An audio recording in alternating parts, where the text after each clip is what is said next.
pada pelatihan peningkatan kompetensi tenaga kesehatan, tetapi juga mendukung penelitian, pengembangan kurikulum, pengembangan teknologi keperawatan, serta mempersiapkan tenaga kesehatan Indonesia untuk bersaing di kancah internasional. Dengan visi menjadi pusat pelatihan kesehatan yang unggul dan pakai budaya di tingkat nasional maupun internasional, kami mengedepankan profesionalisme, inovasi, dan kolaborasi sebagai landasan utama dalam setiap langkah kami. Melalui berbagai layanan kami, seperti seminar, workshop, pelatihan, pusat tumbuh kembang anak, hingga program pilih pulih, kami siap mendamping Anda untuk terus berkembang dan memberikan pelayanan terbaik. Mari bersama-sama kita wujudkan masa depan dunia keperawatan yang lebih cerah.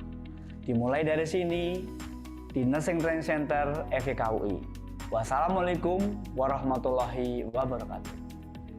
Kami menawarkan 3 layanan utama yang dapat Anda ikuti, yaitu kegiatan seminar, workshop, dan pelatihan, layanan pusat tumbuh kembang anak, dan pilih pulih.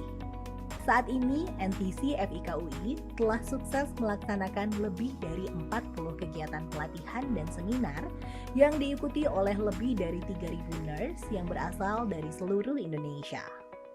Dalam menjamin mutu dan kualitas pelatihan yang ditawarkan, kami memastikan seluruh pelatihan diberikan langsung oleh pakar dan praktisi ahli dalam bidang kesehatan. Kami juga berupaya memberikan pengalaman pelatihan terbaik dengan menyediakan metode dan fasilitas pembelajaran interaktif menggunakan Learning Management System yang bekerja sama dengan Kementerian Kesehatan Republik Indonesia. Sehingga peserta pelatihan dapat mengakses pembelajaran dari mana saja dan kapan saja. Pembelajaran yang dilaksanakan dalam metode online, offline, dan hybrid juga akan memberikan Anda pengalaman belajar yang interaktif dan berkesan. Layanan pilih pulih NTC FIKUI menawarkan Anda berbagai pilihan untuk mencapai kesehatan mental. Di antaranya mental health coach dan psychoanalytic reader, self-hypnosis with extended reality, terapi seni, hingga journaling. Bersama coach profesional di bidang psikologi dan keperawatan jiwa, kami siap mendampingi Anda dalam perjalanan pemulihan diri Anda. Sebenarnya hanya satu kata bagi saya, nagih. Karena walaupun saya sekian tahun menjadi perawat, tetapi banyak yang saya tidak tahu, banyak yang tidak saya terapkan dalam pekerjaan saya, dan menurut saya keren. Nagih deh, nagih. Nggak ada yang lain, nagih. Makasih. Sejauh ini saya sangat puas dengan materi-materi dan ilmu-ilmu baru yang saya dapatkan selama beberapa hari mengikuti pelatihan bersama Nursing Training Center, karena saya mendapatkan pengetahuan baru yang selama ini saya belum dapatkan, dan saya rasa bisa menerapkannya nanti di laboratorium keperawatan di universitas saya. Pengalamannya selama mengikuti BTCLS selama 6 hari ini itu seru banget sih teman-teman. Jadi di sini tuh kita nggak cuma belajar materi tapi juga ikut praktek selama 6 hari. Jadi 3 hari pertama itu kita ikut materi, kemudian juga 3 hari berikutnya kita ikut praktek nih sampai hari ini nih. Nah, untuk materinya itu kita tuh nggak cuma ngulang materi yang kuliah aja loh, kita juga banyak banget dapat informasi baru, tips-tips baru dalam mempelajari dan juga menghafal serta memahami kembali gimana materi-materinya. Terus selama 3 hari berikutnya kita juga ikut nih pelatihan, kita sambil praktek, kemudian juga ditunjukkan gimana sama instrukturnya, dan itu mantap banget. Instruktur dari NTC FIKUI itu nggak ada duanya banget nih pokoknya. Kami juga turut memastikan layanan pusat tumbuh kembang anak di NTC FIKUI memiliki tenaga pengasuh terlatih dan menggunakan Smart Security System, sehingga Anda dapat beraktivitas dengan tenang sebab buah hati Anda terjamin keamanannya. Kami juga mengadakan pemeriksaan tumbuh kembang gratis secara berkala dan menawarkan konsultasi gratis dengan tenaga profesional untuk mencapai tumbuh kembang yang optimal bagi buah hati Anda. Mari bergabung bersama kami di NTC FIKUI dan wujudkan karir perawat impian Anda mulai dari sini. Untuk informasi lebih lanjut, kunjungi website kami di www.ntcui.id.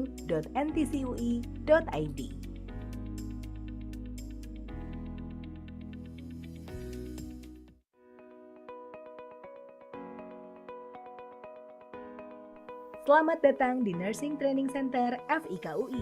Melalui berbagai program seminar dan pelatihan di bidang kesehatan, kami akan memfasilitasi pengembangan profesional diri Anda.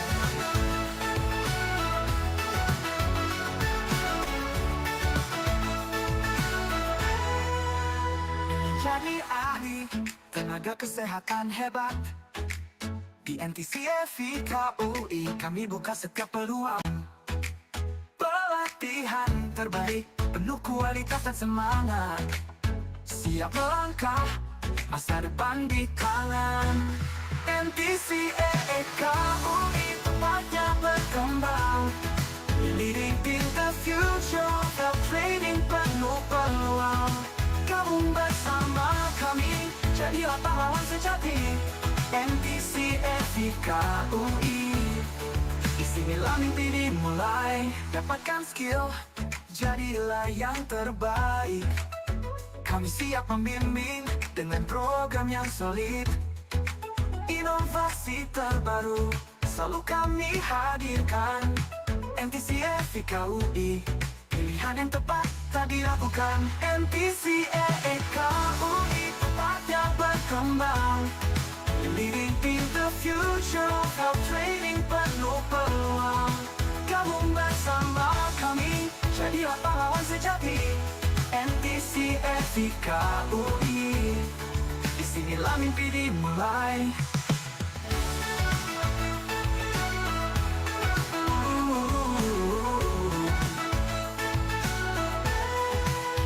Bersama kami, raih impianmu, jadi bagian dari masa depan yang baru. NTC FIKUI, tempat pelajar yang utama. Di sini setiap langkahmu berarti. NTC FIKUI tempatnya berkembang, leading in the future of health training penuh peluang. Gabung bersama kami, jadilah pahlawan sejati.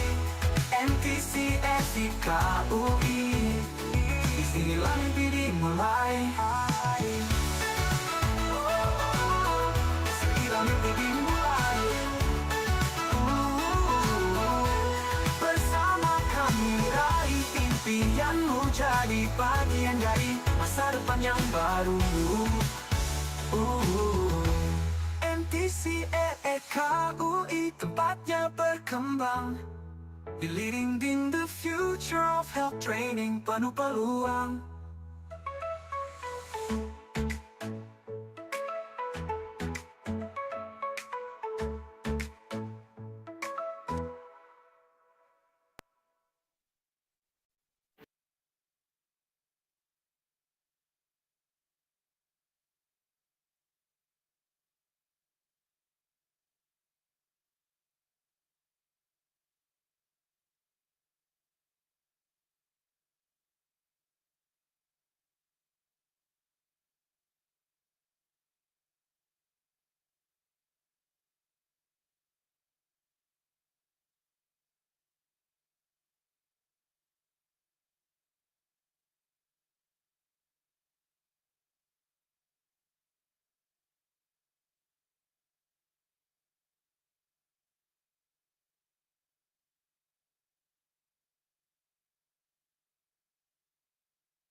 Now powered by Lecturio, the innovative leader in medical and nursing education, NEJM Healer is the most advanced application for clinical educators to teach and assess clinical reasoning, as well as for students to develop core diagnostic skills. Learners engage with virtual patients, moving through each stage of the clinical encounter, from triage, history, and physical exams, to obtaining labs and images. NEJM Healer combines state-of-the-art cognitive models of how students begin expanding clinical reasoning expertise with powerful knowledge tools to develop and measure this expertise. The platform is built from detailed illness scripts and diagnostic schemas and has been created and vetted by leading experts. By presenting realistic, data-driven case scenarios that lead to highly focused feedback, Healer highlights where learners are struggling or excelling, pinpointing where they went wrong, and providing insights on how to improve learning outcomes. NEJM Healer demystifies clinical reasoning by empowering clinical educators and learners to visualize the diagnostic process in discrete building blocks and objectives, allowing for a comprehensive assessment. The platform shows students how to approach complex clinical scenarios with a level of detail that experts themselves find difficult to articulate, and educators simply do not have time to provide. Clinical practice is rooted in the interaction between knowledge and reasoning. With its combination of pedagogy and data-driven feedback, and based on advanced cognitive models of clinical reasoning and trusted content, Healer provides the tools that your students need. Together, NEJM Healer and Lecturio provide the complete package that students and residents in clinician roles such as medical, physician associate, nurse practitioner, and nursing need to learn, practice, and improve. NEJM Healer offers the most robust method to learn and measure the numerous specific skills that comprise clinical reasoning, from acquiring data, creating problem representations, and activating illness scripts, to using likelihood ratios, building a differential, zeroing in on the most likely diagnosis, and creating a management plan. Learners can see how their choices compare with an expert across multiple dimensions and are given a direct window into the expert's rationales. NEJM Healer takes an innovative approach to teaching and assessing clinical reasoning through unparalleled performance, data, and feedback. Together, Lecturio and NEJM Healer support clinicians at every stage of their career journey, from students to residents and professionals. We help your school, hospital, or business build foundational medical knowledge, track educational progress, and improve outcomes. By combining the clinical reasoning prowess of NEJM Healer with Lecturio's award-winning medical and nursing curricula, learners are better prepared for their steps as clinicians.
Assalamualaikum warahmatullahi wabarakatuh.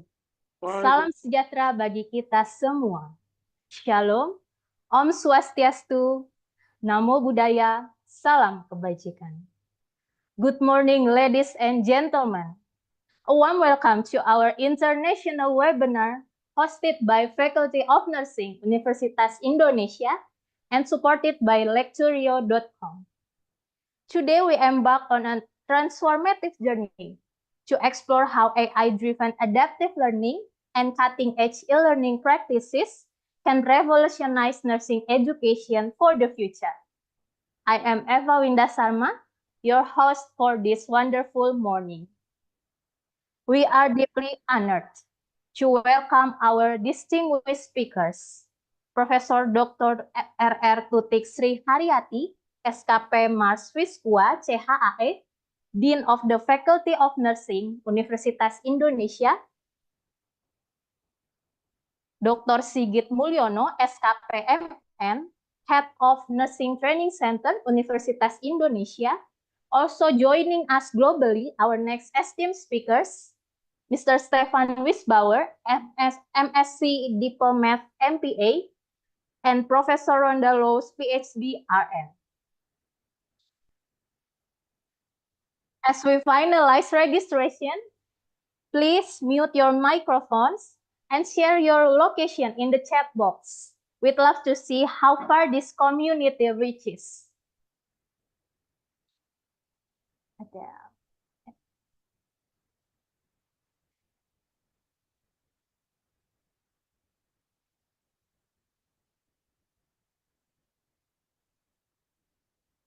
Okay, I see someone from Banjarmasin, South Carolina. Thank you for Miss Maria Frani Ayu. So far from here, we are in Depok. Yeah, Mr. Ari Maulidianingsi from Lampung. Welcome, Mr. Ari. Okay, I see also from Central Java, Surakarta, Mrs. Diadwi Astuti. Okay, we have from Java and Sumatra and Kalimantan, maybe from Papua or Surabaya. I have 2 persons here from Surabaya. Maybe from Papua or Sulawesi. Oh, from Bekasi, Mrs. Fitri, Yunita, and Jember, Mr. Heru. Okay. I'm glad to see you, all of our audience here. I extend our appreciation to all of our audience from all over Indonesia. We thank the Almighty for this blessing of health, connection, and knowledge, bringing us together across screens and borders to claim our mission, optimizing nursing education through AI-driven adaptive learning and e-learning best practices. Okay, ladies and gentlemen, even online, safety comes first. I will read our safety induction.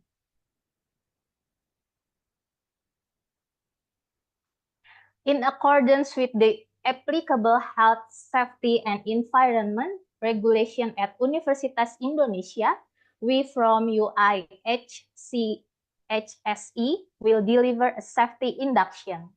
The event will be conducted online and participants will join from their respective locations. Participants are expected to ensure a clear viewing distance from their PC, laptop, or mobile device. Please pay attention to ergonomic comfort and maintain a proper seating to follow the event. Beware of electrical hazards from charging cables or power sockets around you. Maintain your health and well-being. Ensure sufficient food and fluid intake, as well as a stable internet quota, and follow the online session until completion. Enjoy the event. Thank you.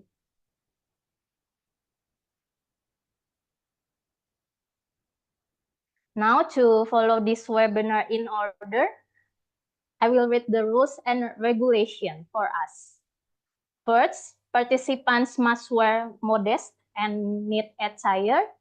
Participants must arrive 15 minutes before the session starts. Participants are required to keep their cameras on during the event. Next, participants must not interrupt or cut off the speaker's presentation. We will provide a Q&A session after the presentation unless the speaker permits questions during the session. Participants must ensure a stable internet connection to follow the webinar smoothly. During the webinar, participants must maintain a quiet environment and keep their microphones on mute during the material delivery. Okay, ladies and gentlemen, now let's honor Indonesia with our national anthem. We'll now play Indonesia Raya. The audience is expected to sit straight in their respective seats.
Ladies and gentlemen, let us start with a moment of prayer to bless this event's success.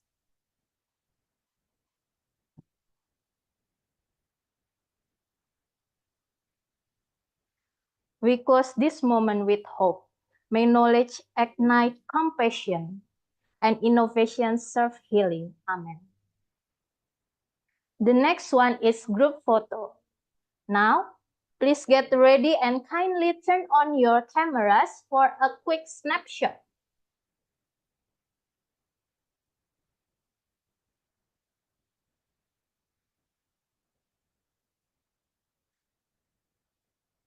Okay, ladies and gentlemen, please turn on your cameras. We will take a photo together.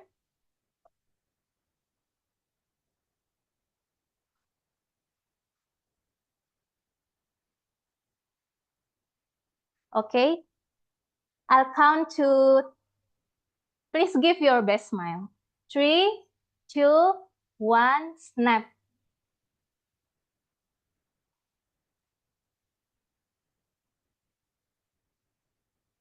Okay, next slide.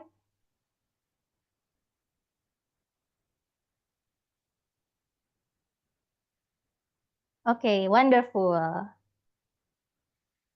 It is my pleasure to invite the head of Nursing Training Center, Universitas Indonesia, to deliver the welcoming remarks. Please, welcome Dr. Sigit Mulyono, SKP MM.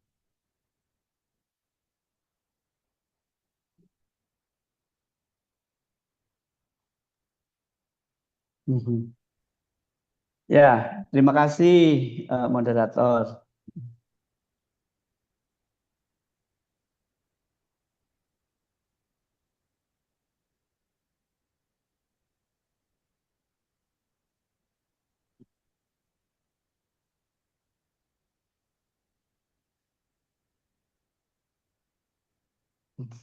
Yeah. Should I start? Yes, passing it. Okay. Yeah. Thank you, moderator. Yeah. I would like to give speaks here in order to open our seminar, international seminar. Yeah. Yeah. First of all, good morning, ladies and gentlemen, distinguished speaker, esteemed colleagues, respects, participant and honor guests.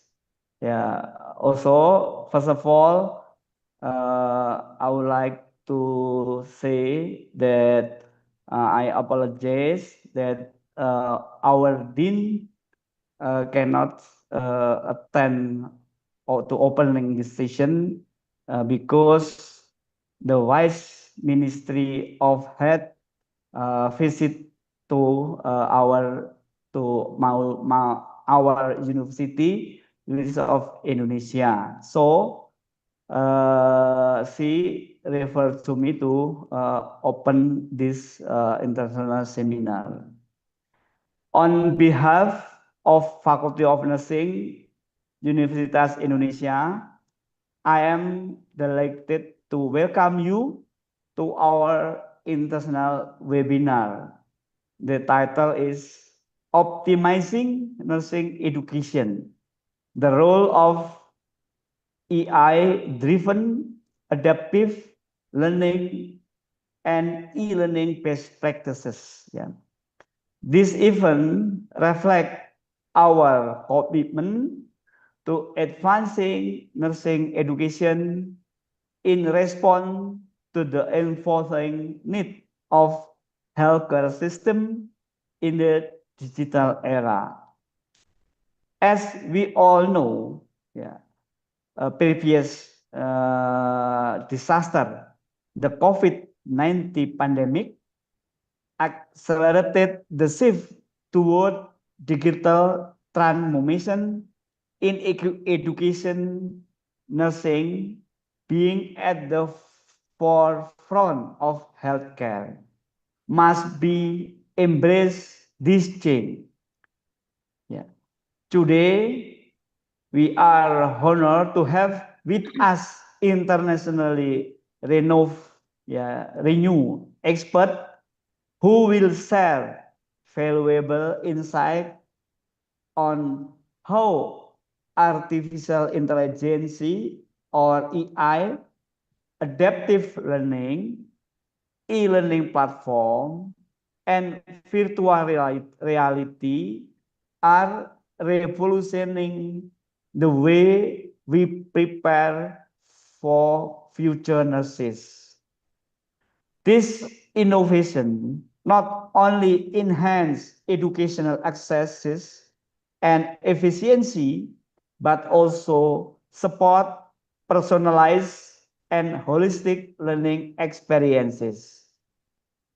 We hope this webinar will serve as a platform to exchange knowledge, foster collaboration, and inspire new strategies in nursing education globally. I encourage all of you to actively participate, ask questions, and take full advantage of this enriching experience. Thank you for joining us today. Let us work together to shape future of nursing education with innovation, compassion, and purpose. Yeah.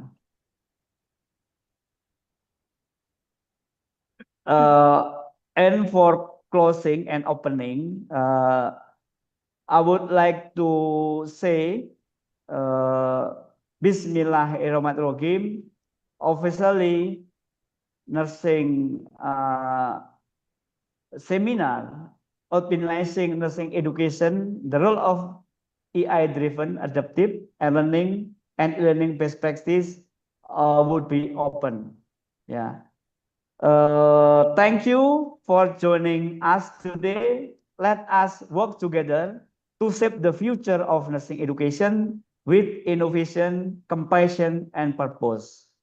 Enjoy the webinar and stay inspired. Thank you very much. Yeah, thank you very much.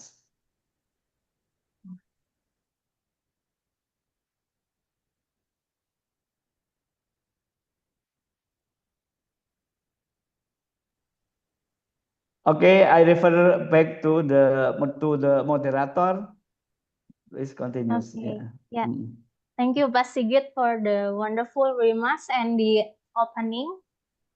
Okay, now, ladies and gentlemen, we now arrive at a pivotal moment in our webinar. To guide this critical conversation on AI-driven adaptive learning and e-learning best practices, we are honored to have an exceptional moderator whose career bridges frontline healthcare and digital innovation. Please join me in welcoming Nurse Ruth Valeria Tenker, STEP MA. Ruth brings a powerful dual perspective to today's discussion. As a registered nurse, she understands the real-world demands of nursing education firsthand. But what makes her truly unique is how she's translated that clinical foundation into healthcare leadership. Currently, as business lead for Indonesia at Lecturio, Ruth spearheads the adoption of digital medical education solutions across universities and healthcare institutions. Her work is directly relevant to our team. She designs market entry strategies for adaptive learning platforms, builds partnership with academic decision makers, and ensure global digital tools meet local educational needs, essentially pioneering the integration of AI-driven tools into Indonesia's medical training landscape. Beyond Lecturio, Ruth's expertise was honed at Good Doctor Technology, where she developed teleconsultation best practices and drove B2B health tech adoption. Her deep industry connection, spanning academia, government, and healthcare associations, and her research background further equip her to navigate today's complex topic. In short, Ruth doesn't just talk about optimizing nursing education, she's actively building the future of it through technology. So, without further ado, let us deep dive into this transformative subject. Ruth, the virtual stage is yours to lead this essential discussion. Okay, everyone, thank you so much for today. Thank you so much, Nurse Eva. Nurse Eva is actually my friend during my college time. So yeah, nice to meet you again virtually. So I would like to say hi to everyone in this current moment. So distinguished speaker, organizing committee members, thank you so much, Pak Sigit, and all esteemed webinar participants. I would like to welcome you all to this international webinar with the title Optimizing Nursing Education, the Role of AI-Driven Adaptive Learning and E-Learning Best Practices, organized by Nursing Training Center, Faculty of Nursing, Universitas Indonesia, in collaboration with us, Lecturio. So yeah, I'm Ruth. I will be your moderator for today. And thank you for all your presence here. And as we know that in this era of digital transformation, nursing education must swiftly adapt to technology advancement. The evolving landscape of global education demands attractive, personalized, and data-driven learning system. So the technologies such as artificial intelligence, virtual reality, and e-learning offer innovative solutions to enhance the effectiveness, efficiency, and comprehension of complex healthcare topics amongst the students. So this webinar aims to address the needs by highlighting the optimizing nursing education and based adaptive learning can create personalized learning experience, how virtual reality can safely simulate clinical skills, and how best practices in e-learning can be applied to sustainability support the quality of nursing education. So by featuring speakers from both academic and global professionals background, this webinar is expected to provide fresh insight and encourage nursing education institutions to embrace the digital innovation, because the future of nursing is shaped not only by clinical competencies but also by the ability to continuously learn and adapt in this digital era. And yeah, for today we will have our first speaker that will talk about the usage of VR technology in nursing education. We would like to invite Dr. Sigit Mulyono. So in short, that he have a very good background, as he is a nursing lecturer in past and then practitioner with a strong focus in learning technology. He's also the chairman of this NTC UI, NTC Universitas Indonesia. So we would like to invite him to talk about this usage of virtual reality technology in nursing. Without further ado, we invite Dr. Sigit Mulyono to deliver the presentation. So Dr. Sigit, the times and share the screen is yours. Yeah. Thank you. Yeah, thank you very much, Mrs. Ruth Tanker. And as I forget to thank to lecturer, as our support for this seminar, international seminar. Yeah. Okay. Again, welcome to you all. Yeah. Assalamualaikum warahmatullahi wabarakatuh. Good morning for everybody or participant. Yeah. As a moderator explained, yeah, my name is Sigit Moyono. I'm a lecturer from Indonesia since 1993 until now. Okay, yeah, actually my schedule to speak at the end because my dean, yeah, Professor Roro Tuti have visiting, yeah, one vice ministry of head, ya, wakil menteri kesehatan visit to our campus, also visit exhibition technology information in my faculty. So she would like to change me as a first speaker. Yeah, let me share my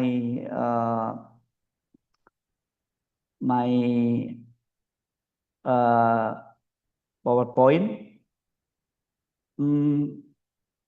IT man, could you please give me permission to share our yeah. Pak Wedi, could you please to give me permission to share? Okay. Okay, thank you. Yeah. Okay. Could you see my PowerPoint? Okay, good.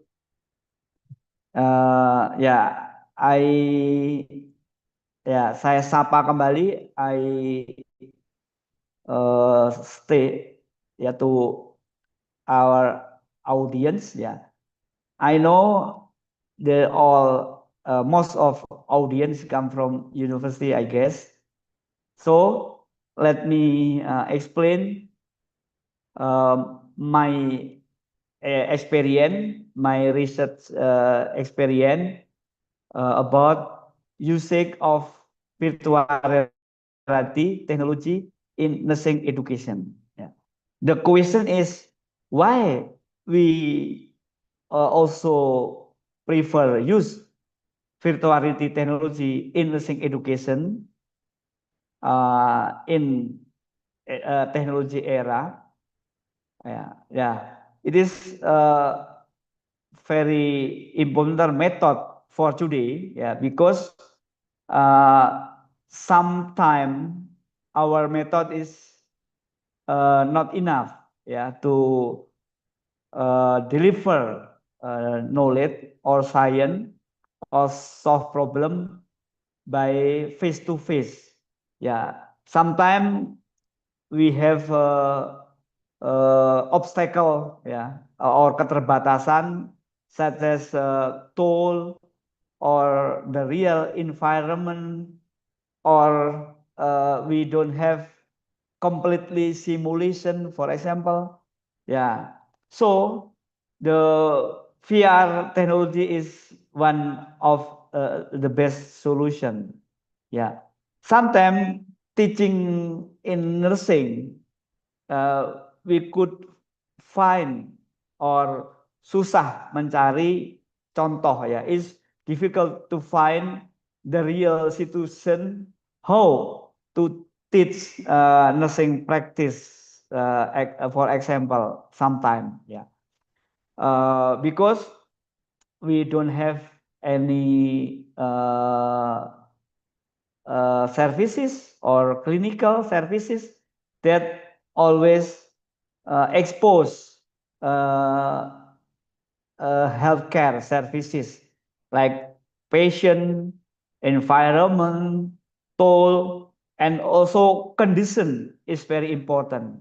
For example, sometimes in the recent time, we difficult to find the patient who have problem about bullying, for example, or problem about psychiatric, or problem will complex problem. Yeah. So VR technology can design, yeah, to uh, to arrange all environmental or cases in virtuality manner. Yeah. This is our reason why we use this technology for nursing education. Yeah, digitalization or nursing education. The digitalization of nursing education integrate advanced technology such as VR, online platform, and digital resources into learning process. It provides nursing student and professional with access interactive modules, clinical simulation, and remote learning opportunities, ensuring continuous education.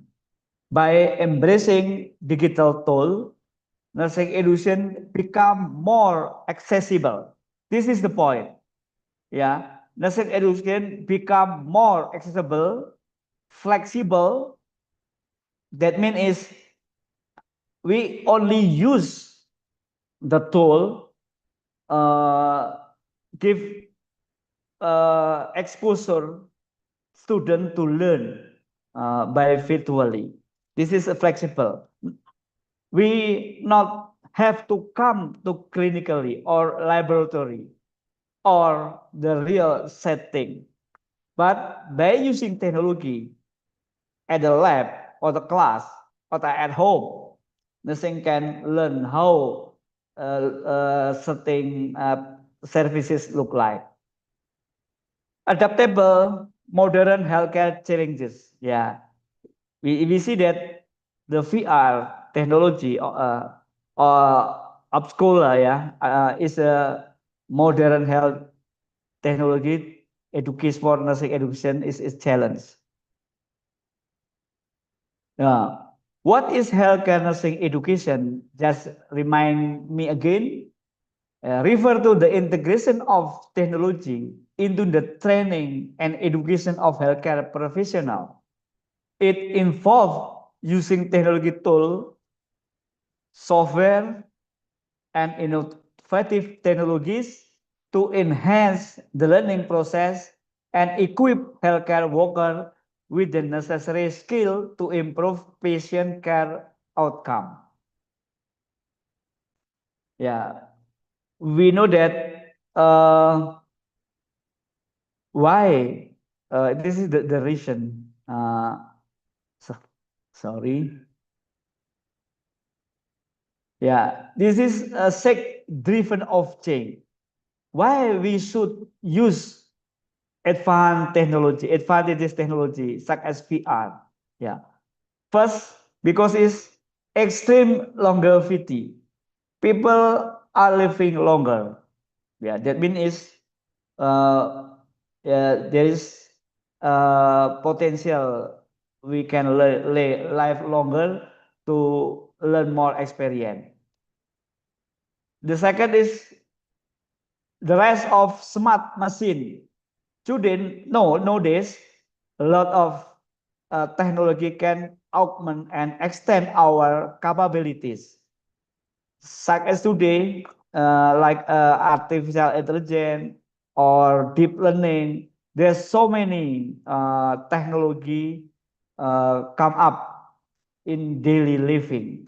Workplace automation is killing repetition job. So technology can use. The third is increasing sensor and processing makes the wood programmer system. Yeah, what does mean is a sensor technology? Right now, micro sensor would uh, would come up and usable to indicate or to assess so many vital sign in our body. Yeah, sometimes we can sense or we can identify type of sound, movement, taste, also face. Is a we can in sense, yeah, sense that means we can feeling, we can identify, uh, and then we processing make the word program system. Yeah, data will give us ability to see things and scale that never been possibility. So I give you example. Is how imagine right now, like in our watch, yeah, smart watch today. So many sensor in that device. Yeah. Uh, blood pressure, pulse, and then of how we sleep, good enough sleep, and also temperature, or also so many movement, for example. This is why we use technology because now sensor atau saya dalam bahasa Indonesia teknologi tentang sensor sangat-sangat dramatically improve so many.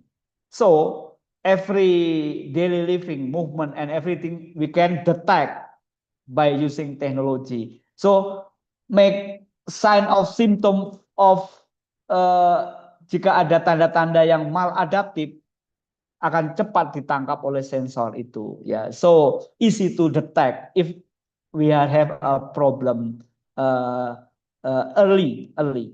Okay, the other is new media ecology. Yeah, we know that new communication tool require media literacy beyond extinct. Yeah, we know that visual communication, audio communication become new vernacular. Yeah. And then infrastructure organization is now is improving, like speech internet now improve 5G, 6G, yeah, and social tools are allowing organization to work at extreme scale. That means we can use a more scale. I mean we can wide cover, yeah, by using technology. Also globally connect the world.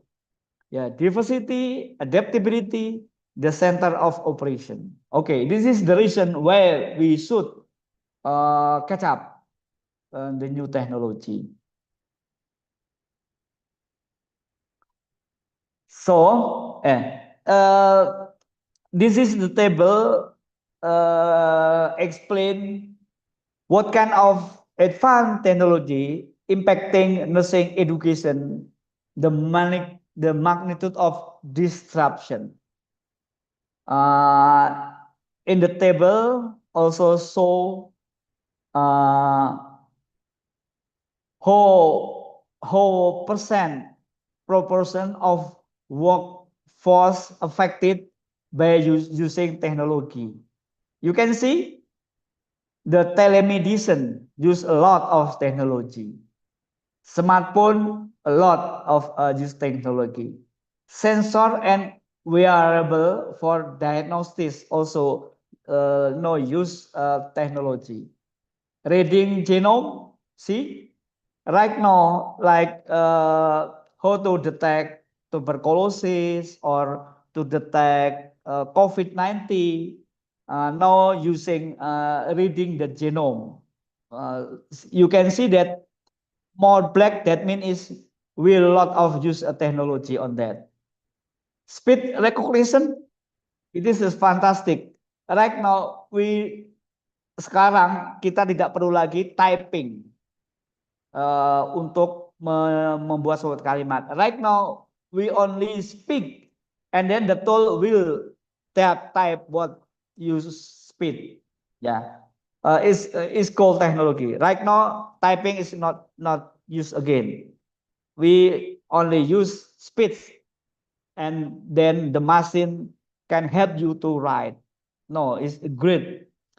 Virtual augmented reality, that means is if we have a problem, cannot find the real situation on the nursing practice, so we can use augmented reality to aug our reality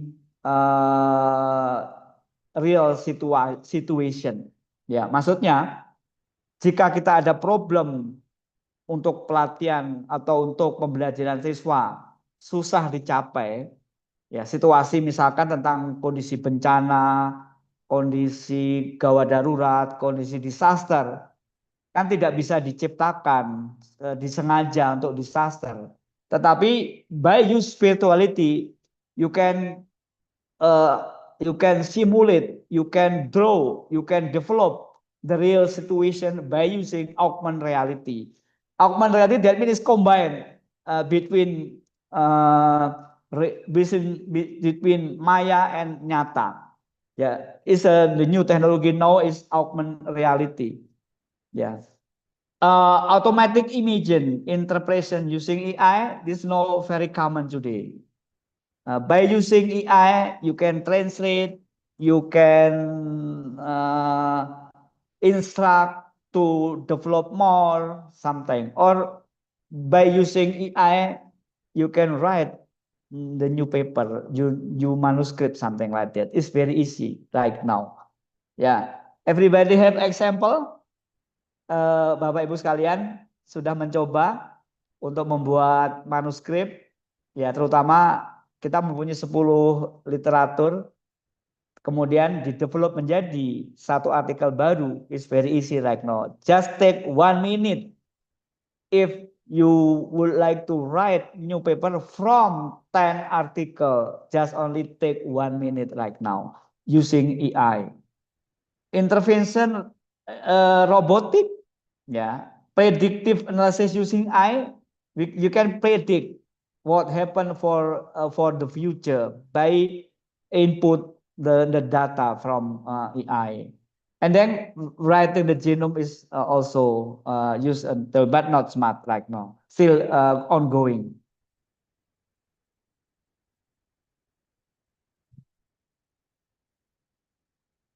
Yeah. It is the latest innovation of healthcare technology for nursing education. See how complicated now, right now. This is robotic for operation, robotic for give nutrition, robotic for intervention. Yeah, it is so many. Yeah, recently I went to Japan to look for how elderly take care in her in elderly bed. Yeah. Right now, taking bed, cleaning, and move, and also like ya, di era sekarang memandikan lansia yang lumpuh, kemudian mengangkat dan sebagainya, everything now use robotic. Ya. Also, this is a learning management system, ya, just a nursing training center. Also, lot of government program like Siaksi, Nakula, Pelatihan Sehat, Satu Sehat, a lot of innovation for application. Nah, this is my project research with our team according AI intervention services with technology. So I have a team to develop periksa batin, ya, menerima luka untuk bahagia. So by using virtuality, student or patient use ocular, ya, to have a therapy for hurt, for feeling, for psychological effect. So if we use like depression, anxiety, yeah, we can use ocular that design as a virtuality. They can decrease, yeah. Also, this is our project gaming online untuk mencegah rokok. Also, the latest research is berani space anti bullying. Because it's anti-bullying is effect of psychologically. So we're trying to develop virtual reality, and the name is Berani Space Anti-Bullying. We develop education or develop in intervention by using VR reality. Yeah. Also, others research like metaverse, success metaverse Alexa already developed. This is periksa batin. I would like to show you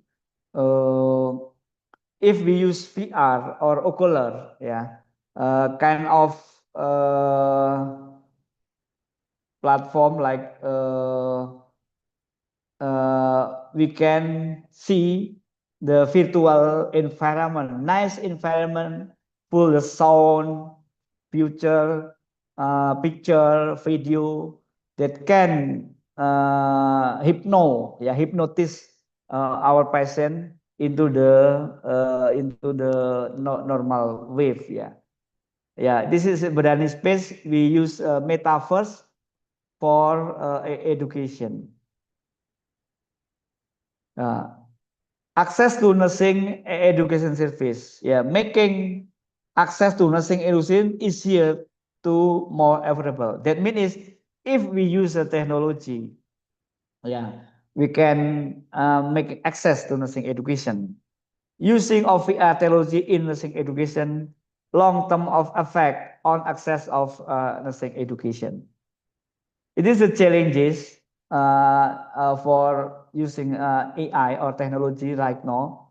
Limited access of technology, sometimes a high cost of technology, because like VR, the new brand of VR more than 10 million, something like that.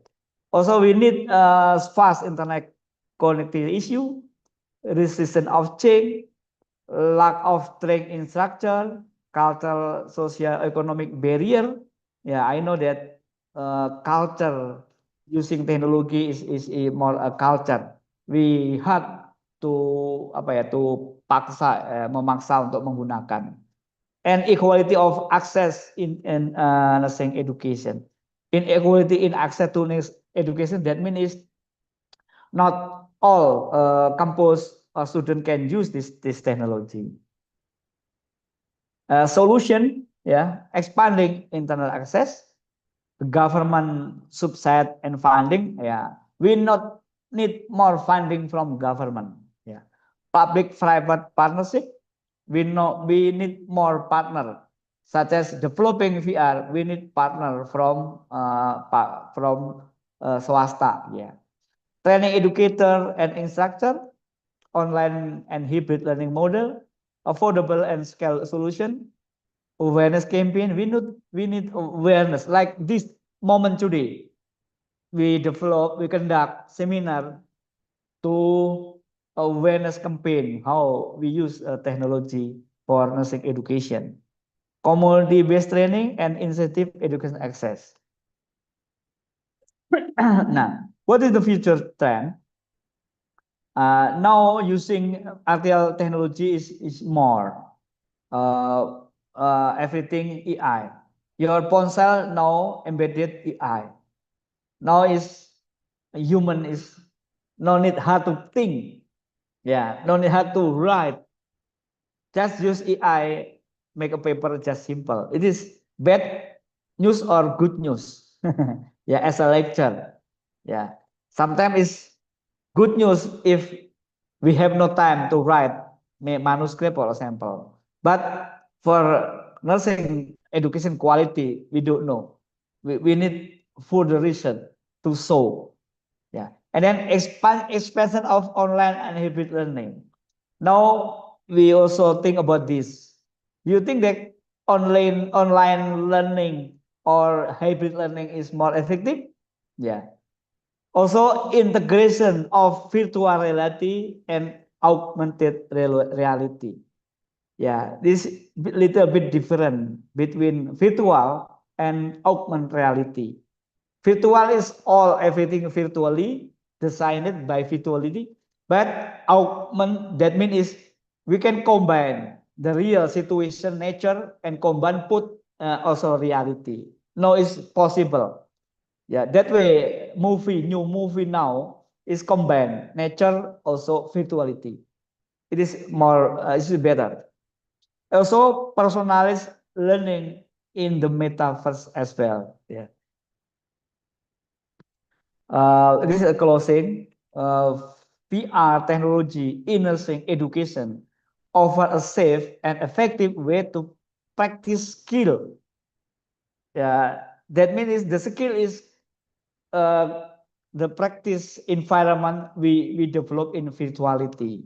If we do need the real situation, making learn more accessibility and better preparing students for the real world healthcare situation. This is that's all. And I would like Pak Weldy, do you have a video file to show our project virtual reality like a periksa batin as well as bullying.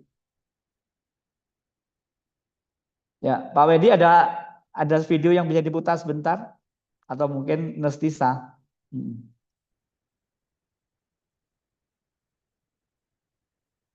Pak Weldi.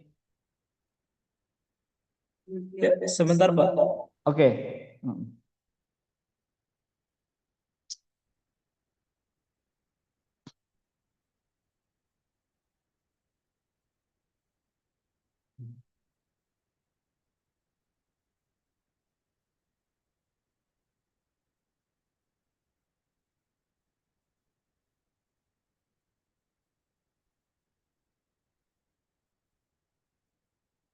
Ya. While we are waiting to play example of our project, yeah, if any question from floor, please don't be hesitate.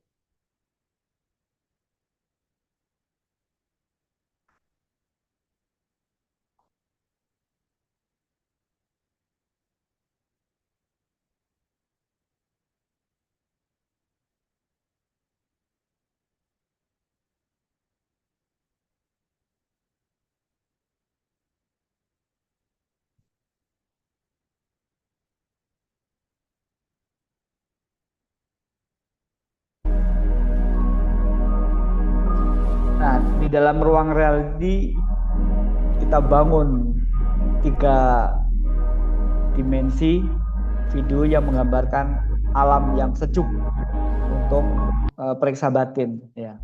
Selamat datang di sesi relaksasi. Saya mengundang Nah, di Anda dalam ruang untuk reality memposisikan diri kita Anda bangun dengan nyaman, 3 di mana dimensi Anda bisa itu yang duduk menggambarkan atau berbaring alam yang sejuk dengan leluasa. untuk periksa batin. Ya. Saat Selamat ini, datang Anda di sesi berada di lingkungan relaksasi. yang tenang. Saya Di mengundang mana Anda Anda di tidak dalam akan ruang reality terganggu. Memposisikan diri kita Anda bangun dengan tiga nyaman sekitar, di dimensi mana Anda bisa itu yang duduk menggambarkan atau berbaring alam yang sejuk dengan kiri leluasa. untuk periksa batin. Rasakan pemandangan Saat di sekitar Anda sesi berada di lingkungan relaksasi. yang tenang. Rasakan Saya ketenangannya mengundang di dalam dalam ruang reality suasananya. Posisikan diri kita Anda bangun dengan nyaman tiga sekitar. Atur posisi dimensi Anda bisa itu yang duduk menggambarkan atau berbaring alam yang sejuk dengan kiri leluasa. untuk periksa batin. Rasakan pemandangan di sekitar Anda sesi berada di lingkungan relaksasi. yang tenang. Rasakan Saya ketenangannya mengundang di dalam dalam ruang reality suasananya. Posisikan diri kita Anda bangun dengan nyaman tiga sekitar. Atur posisi dimensi Anda bisa itu yang duduk menggambarkan atau berbaring alam yang sejuk dengan kiri leluasa. periksa batin. Rasakan pemandangan di sekitar Anda sesi berada di lingkungan relaksasi. yang tenang. Rasakan Saya ketenangannya mengundang di dalam dalam ruang reality suasananya. Posisikan diri kita Anda bangun dengan nyaman tiga sekitar. Atur posisi dimensi Anda bisa itu yang duduk menggambarkan atau berbaring alam yang sejuk dengan kiri leluasa. periksa batin. Rasakan pemandangan di sekitar Anda sesi berada di lingkungan relaksasi. yang tenang. Rasakan Saya ketenangannya mengundang di dalam dalam ruang reality suasananya. Posisikan diri kita Anda bangun dengan nyaman tiga sekitar. Atur posisi dimensi Anda bisa itu duduk yang menggambarkan atau berbaring alam yang sejuk dengan kiri leluasa. periksa batin. Rasakan pemandangan di sekitar Anda sesi berada di lingkungan relaksasi. yang tenang. Rasakan Saya ketenangannya mengundang di dalam ruang dalam. ya. Ya kalau full videonya untuk metaverse cakep ya, itu bisa kita berketemu di dunia maya dari beberapa remaja di luar ya. Jadi Brand Space ini adalah virtuality untuk mengedukasi tentang bullying ya, dari remaja dari berbagai daerah ketemu di dalam virtuality nanti dalam bentuk apa ya, simbol-simbol manusia-manusia gitu ya. Tapi tadi nggak sampai ke sana. Okay, that's all. If any question, please don't hesitate or share. Maybe you also have a lot of experience this open discussion session. Yeah, back to moderator, Mrs. Ruth Tanker. Yeah, it is Okay, your thank you so much, yeah. Dr. Sigit, for the good explanation about the virtual reality for healthcare sciences, and then the usage of the virtual reality for us as a nurse, yeah, because I believe that the future is about technology, but we need to live side by side with the technology. Therefore, we need to know like how to use it, how to leverage it in such a way that help us. So yeah, so everyone, if you have a question regarding the virtual reality, to our distinguished speaker, Dr. Sigit Mulyono, please type in the chat box. We will wait for 3 minutes for you guys to write the question. But before that, I would like to ask Dr. Sigit first about the virtual reality that you have built, yeah, Dr. Sigit, about the Brani, about the bullying. What make you build that virtual reality, and then what would you like it to be the outcome? Because I see that it's very good, and then as Brani Bicara is like for those who are like very hard to talk in person, but they want to talk in the virtual reality. Is that Yes. what you want to provide, or how? Yes, exactly. Okay, okay. So is it correct that I can say that the virtual reality in Berani Bicara, ya, to provide those who cannot express their emotions, so called, and then so is it for that? So have it been used by the student in your campus in Universitas Indonesia? Oh, thank you, Mrs. Ruth, your question. Yeah. Now, Yeah. it is based on our finding for bullying. Sometimes is if teenager they're bullying, yeah, get problem bullying. Sometimes they don't want to talk, to tell, yeah, keep silent, something like that. By using metaverse, can we invite all student class or other place, invite by WhatsApp, something like that, and then they can come, yeah, as a virtually, yeah, name, just name, fake name, or they can person but also fake person, they can join together, run, talk, yeah, in space, so they can chat or they can speak, yeah, by didn't know who are, something like that. This is potential teenager to speak freely, yeah, to speak freely and express freely what their problem. uh, Facilitator have to guide all how to solve the problem, for example. But the research, the finding is after they join metaverse, they can express and they can reduce stress, something like that. Yeah, it is for example. Also, we can make a post test. They understanding the problem as well. Yeah. Jadi if there is we use pre-test post test also we have qualitative research. Yeah, we ask what's the impact after we finish join this metaverse sample. Okay. Yeah. So it's good to implement this virtual reality in the campus setting and also to the patient settings. Yeah, I see. Yeah, teenager in the school, at the school. In the high school. Good, good, In the good. high school. Because yeah. So as every one of us here that attending in this webinar, I suppose it's all our nurses. So we can implement it in our patients, and then especially for us as a lecturer, we can implement it to our students as well, right? Because it's really helpful to get to know whether our patient or our students is having bullying cases or not, and then to make them like open to more open to share their thoughts and then their feelings if they are getting the bullying or not. So this virtual reality is really helpful, right, for every one of us. Yeah. Okay, I see one question in here, Dr. Sigit, from Miss Christina Pai. How to keep the privacy of users? Are they need to log in as a user or how? So good Yeah. question. Thank you, Bu Christina.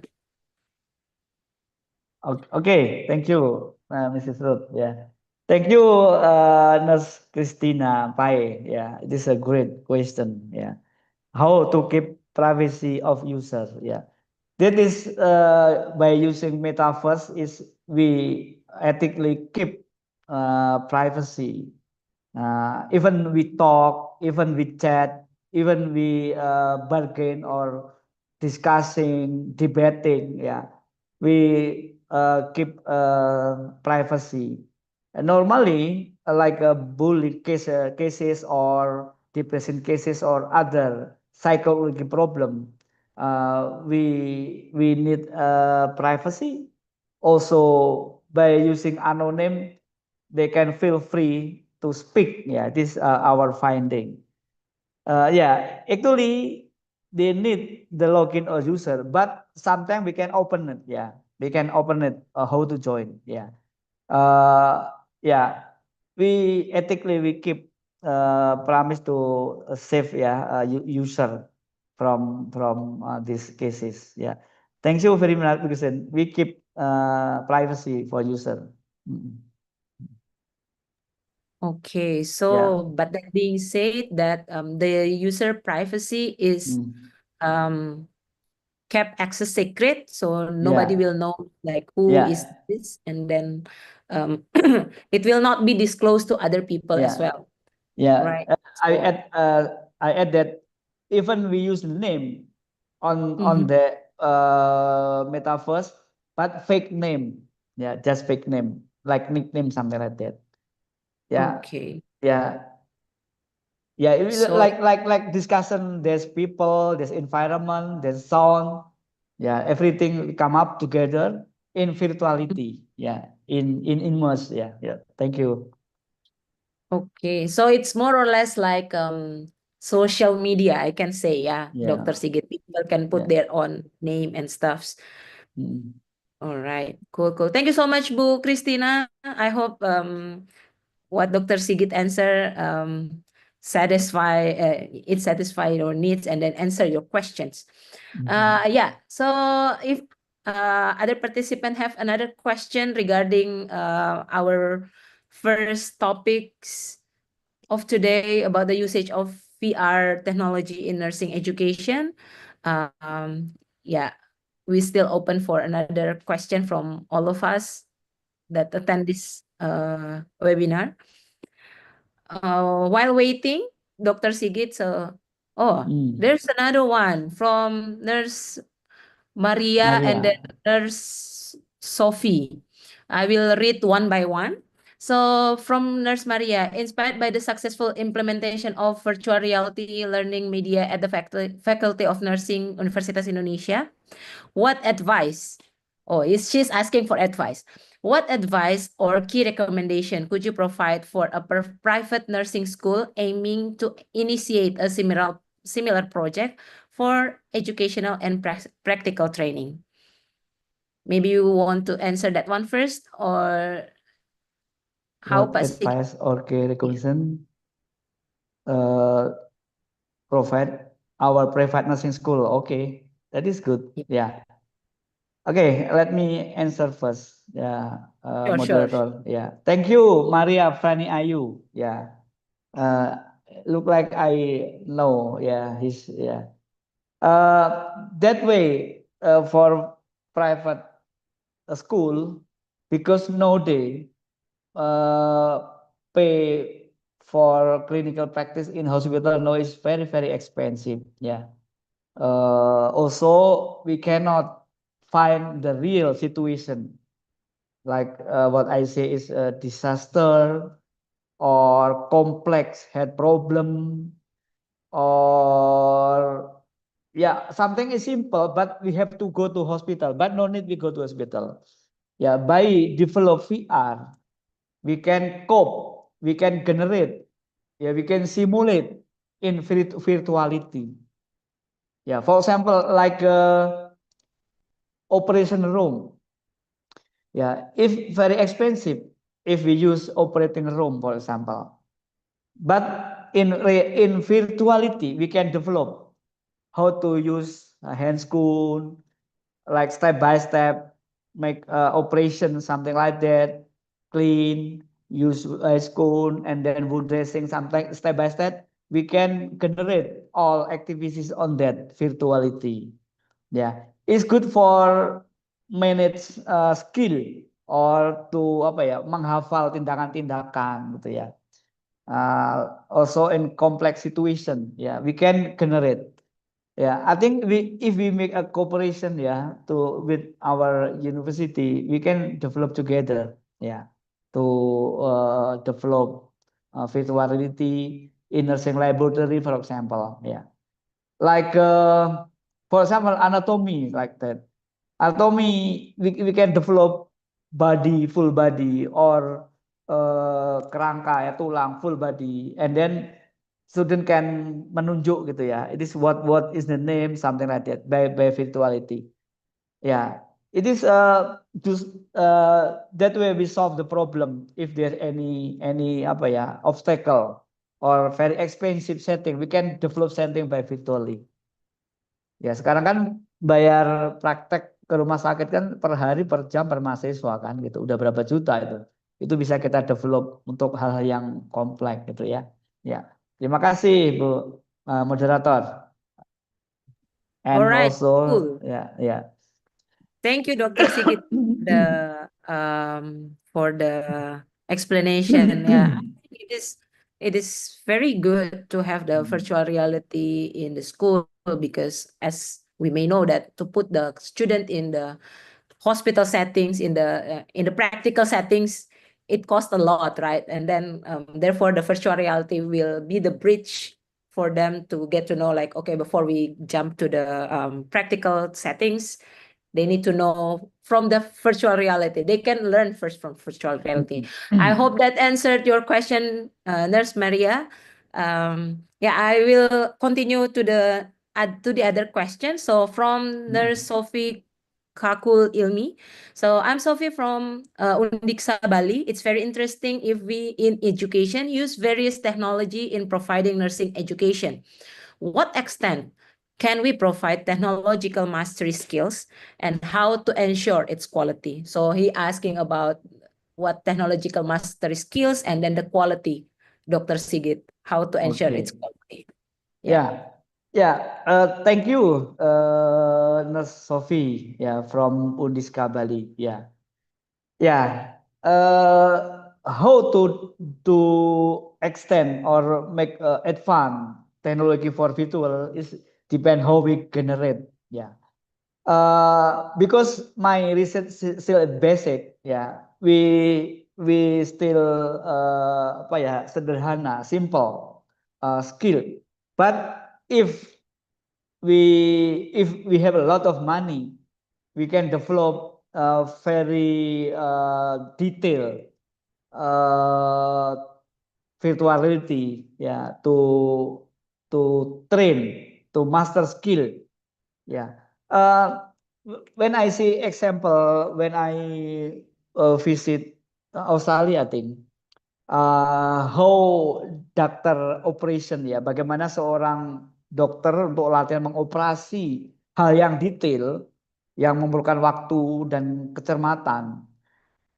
Sebelum dia ke klinik, before going to clinic reality, they train by using a simulation virtual technology to mastery in step by step, dan mengingat tahapan-tahapan before going to the practice. It's very helpful.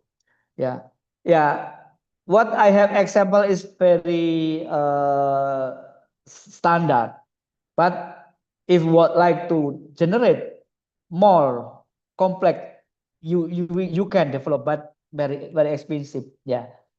And the quality that way by using simulation is more independent study, and the using pre-test post-test, they can reminding and skillful. But we need also reality. That means is using reality is to mastery before we going to reality. Mastery before we are going to reality, just like a train, gitu.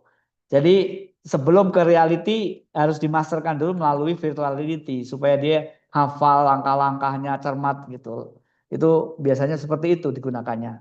Tetapi tidak bisa virtual langsung ke kenyataan, tuh nggak bisa. Jadi virtual, real, baru dia mastery di dalam melakukan sesuatu.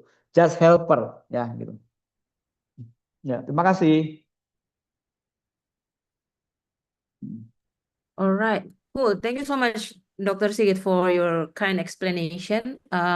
Nurse Sophie, I hope it answered your question. So, as what Dr. Sigit says that in the past when he was in the school, before people jump into the practical life, they need to learn first from the virtual reality. So they know they master it before they go jump to the practical and then to the hospital settings, Dr. Sigit. So it would be zero. I hope it would be zero mistakes and minimizing the mistakes, right? Because if we jump right away to the hospital, I think it would be like, the error will be there, and then the margin of error will be huge. All right, cool. So thank you so much, Nurse Sophie. We have another question from Nurse Wulan Purnama.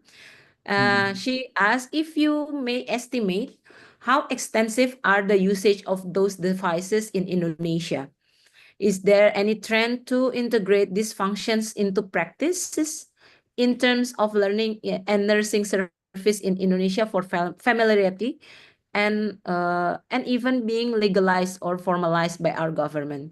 Oke, so sudah berapa banyak Pak yang pakai device ini? Yeah, Then is it legal or not? And then it's already normalized by the government, yeah, supported by government or not, Pak? Gitu. yeah, yeah. Thank you, Wulan Purnama. This is the issue right now. Yeah, yeah. Because this technology is expensive. Yeah. Also, we need more budget to develop. Yeah. Right now, Indonesia is still ongoing processes. As far as I know, it's medical. Medical is more project compared to the nursing. Yeah, I think it's not many nursing have the grant for developing this project. Not smart. Yeah, because I'm very eager in my faculty. Not only me, Pak Rahman Lode, Prof Roro, me. Yeah, only not many. But the issue is become more.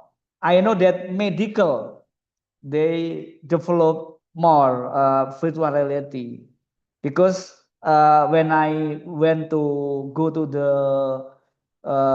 IT man who can develop this is over production ya, over apa namanya, over project ya. That mean is in the future this business will be improved, will be improved. Yeah, especially for nursing, we need more grant, we need more motivation to develop that. Yeah, not much nursing have this grant for the perguruan tinggi or the university. Yeah, yeah. I repeat again. As far as I know, is medical doctor they're more developed because they're very using skill, yeah, intensive skill to develop this device. Ya, jadi yang sering mengembangkan adalah justru medical. Nursing belum banyak. Tetapi seharusnya nursing itu kebutuhannya ke depan memungkinkan untuk dikembangkan. Ya, karena keterbatasan pembiayaan rumah sakit kalau menurut saya sih. Thank you. Yes, it is prospective for the future. Yeah. Yes. Especially for the very expensive practice. Yeah. Correct. Cool. Thank you so much, Dr. Sigit, for the insights. And then thank you, Nurse Wulan, for the question. It's a very good question because I think, nowadays, medical, in the medicine settings, yes, they have been using that for so long, but in nursing, especially in Indonesia, the adoption rate is very less. And then maybe people, the young age, the young age nurses is still like seeking for where can I get the help from the AI, from the virtual reality, but the hospital maybe not providing it, or the university is not providing it because it takes long to understand or to learn about the virtual reality, right? Though we know that over the internet or over the globe, other people already know, but in Indonesia, we're like, okay, we will adopt maybe later, something like that, right? Yeah, it's still prospective, and then the prospect is still there, right? Yeah, Dr. Sig. I add some. Sure. Yeah, in Indonesia we develop tiga ranah ya untuk develop for intervention, develop for education, also develop for like basic ya, for basic. Ya, kita punya tiga kelompok penggiat VR ini untuk mendapatkan grant ya. Jadi ada fokus kepada pelayanan, fokus kepada pendidikan, dan fokus kepada laboratory, ya gitu. Terutama tentang detection. Good, good. So you have created all those research, yeah, Dr. Sigit. It's very, yeah, very comprehensive and then very like visionary. Okay, cool. Is there any question from the floor to Dr. Sigit? This is very interesting topic, yeah, because now everyone is using AI, VR, and then it would be nice if we as a nurse in Indonesia, as a, both lecturer and then student or practitioner can use and can leverage this virtual reality in the future to help us in our hospital settings, in our practice settings, and all. All right. If there any more question from the floor, I think yeah, I will close this session for the first session from Dr. Sigit if there is no more question from the floor. Okay, cool. Thank you so much, Dr. Sigit, for your explanation and then for answering the question. And then thank you for the participant that have given their question and then curiosity through these topics. Yeah, I will continue now to the promotion for excuse me from Lecturio. So yeah, because in continuation of what Dr. Sigit has said, Lecturio is one of the platform that have both I can say not the virtual reality, but we use AI as a learning tools. So maybe Pak Weldy, if you can make me as a host or co-host, I can share my screen about Lecturio and then I can explain a bit about Lecturio before we waiting for the second speaker of today, Mr. Stefan and the team. Yeah. Yeah. Right. Before that, let me left Mrs. Can we leave for a moment? Yeah, I will Sure, continue. sure. Okay, thank you. Sure, Pak Bye-bye. Sigit. Thank you so much. Thank you so much for Bye. all participation. Sure. All right. Cool. Yeah, I think this one. Okay. Okay, I hope my screen is visible right now. Is this one? Yes, Mas. Okay, sure. Yeah. So Lecturio is the next generation precision health science teaching platform. So for those who are seeking a teaching platform as a lecturer and then as a student, Lecturio is one of it. And then why is Lecturio is a significant advance and in precision medical and then nursing teaching, because Lecturio providing not only the traditional library and assessment, but all new technologies. So we use more into the technologies and then we use AI as well. So Lecturio also provided higher resolution and more data, more algorithmic intelligence. Therefore, we add the whole new level of assessment and teaching support. And then in Lecturio itself, we have Netflix, we have tons of videos that the lecturer can use or even the student can use to learn on how to do the nursing practice in hospital settings. And also we have the AI support for both learner and faculty. And then in Lecturio, we have our content provided by good top university in the world, from Harvard, Brown, Johns Hopkins, Stanford, and Yale University. And then we have two-sided precision health sciences teaching that can benefit for the student. We have the personalized smart tutor. The smart tutor is an AI tutor. So we use AI to help the students. And then for the faculty, we have the admin dashboard that very intelligent, that can understand how their student learning. And then for the faculty member can shorten up or can save their time by using Lecturio, because they can save 2 hours time for content delivery, because the content delivery will come from the Lecturio. We have the content, and then the grading and mastery analysis coming from Lecturio as well, because the question and then the grading, we will help you to grade to grading the student. And then for the exam and practice, we have tons of exam preparation for the students. Therefore, you don't need to, as a lecturer, you don't need to provide it for your student. And then for the remediation planning also, we provide it for you.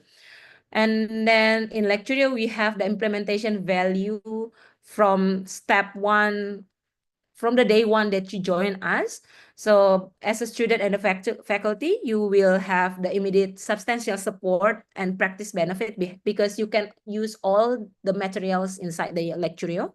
And then you have the 20 to 30 minutes video and assignment, and then 5 to 10 question quiz per course per week. So as a student, you will learn by yourself, and then you will have the question at the end of your video every week. And then as a lecturer, you don't need to worry about how can I prepare for my student, because you can all use in using our content. And for the integration, because we use our intelligence, we have the deeper integration to drive higher degrees of blended learning. So we can extract for you about how is your grade.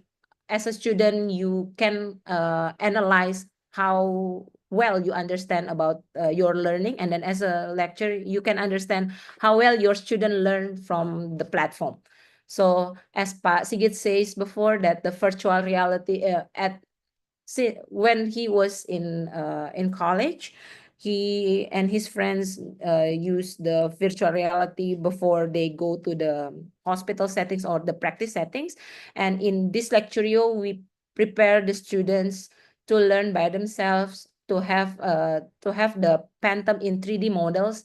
Therefore, they understand first, and then they can go jump into the practice settings. So in the Lecturios, we have the content as our one thing that we have been benefiting. So we have the medical and nursing curriculum. We have 12,000 plus high-end videos. So the student and then the lecturer can just use our content, but we can also modify it. We can also add up from the faculty or from the lecturer. If you have your own video or your own content, you can also upload it into Lecturio platform. And then from the clinical cases, we have, as of now, we have 10,000 plus clinical cases that can be used for the students. So they will not just learn from the textbook, but from the real life cases. And then we put that as a clinical cases, and then they have to answer it. And we have the recall question in every single videos. So we have currently 35,000 plus recall question that the student need to answer every time they watch the videos. And then for those who don't like videos, but they more into the reading, we have as of now 1.5 thousand concept pages that can help them to understand the concept. So in the short form, or we call it like summary, yeah. And then we have as of now 130 plus simulation. So this simulation is the next we don't have the virtual reality, but we have the simulation to help the student understand. So the in Lecturio itself, we have this kind of models. We have the 3D models that this one we can rotate it, and then the student can understand like what is this one, and then they can it can be used in the classroom settings, and then they can understand it well, like what is this frontal lobe, and then stuffs like that. And in every single video, we have all key medical concept that covered in depth. We have 3 to 9 minutes videos. 3 to 9 minutes per video, and then link to recall question in every single videos. And then this is the physical example. So we show them how to do the physical examination to the patient before they jump into the practical settings. so they know on how to do the physical examination. Also for the nursing clinical skills, in this picture shown like how to do IV insertion in the IV side, which one is the basilica, vein basilica, and then vein cephalica, and then how to do the vital sign examination. We also have that video to help the students and the lecture. So the lecture don't so-called like can save the time for to give the lecture to the student, live lecture. Therefore, they can use the Lecturio platform. And then in Lecturio, we have the concept pages, as what I said before, that the summary of what the student need to learn from the videos. And then if the student want to combine it from the video and then from the concept pages, they can just click the videos that related through to this concept pages. So they can just read and then they can go through the video if they need the simulation. And in Lecturio, we have also the teaching support, as the faculty need the live faculty dashboard. So this faculty dashboard is to help the faculty to understand how competent the students are, and then the confidence of the student, and then overconfidence of the student. So sometimes the student is overconfident by answering the question, therefore they can be wrong. And then the repetition adherence, meaning that how many times that they continue learning from the platform, because we believe that if they just learn from the classroom and then they don't repeat it, they will not master it. Therefore, we can understand from this platform how well they have been learning through to the subject or to the system. And then the typical mistakes of the every student made, and then the readiness of assessments. And we have also the proctored assessment, so we can see if as of now we know that ujian kompetensi more into the CBT, but we don't know if the student is cheating or not.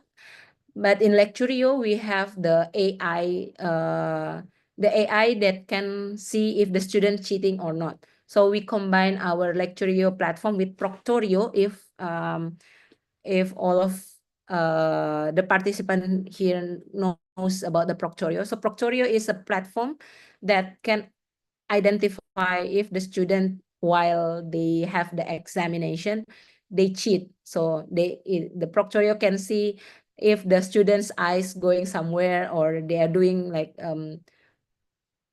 annoying, or like something that the movement is not in a good manner for the examination. So this Proctorio can identify if the student cheating or not.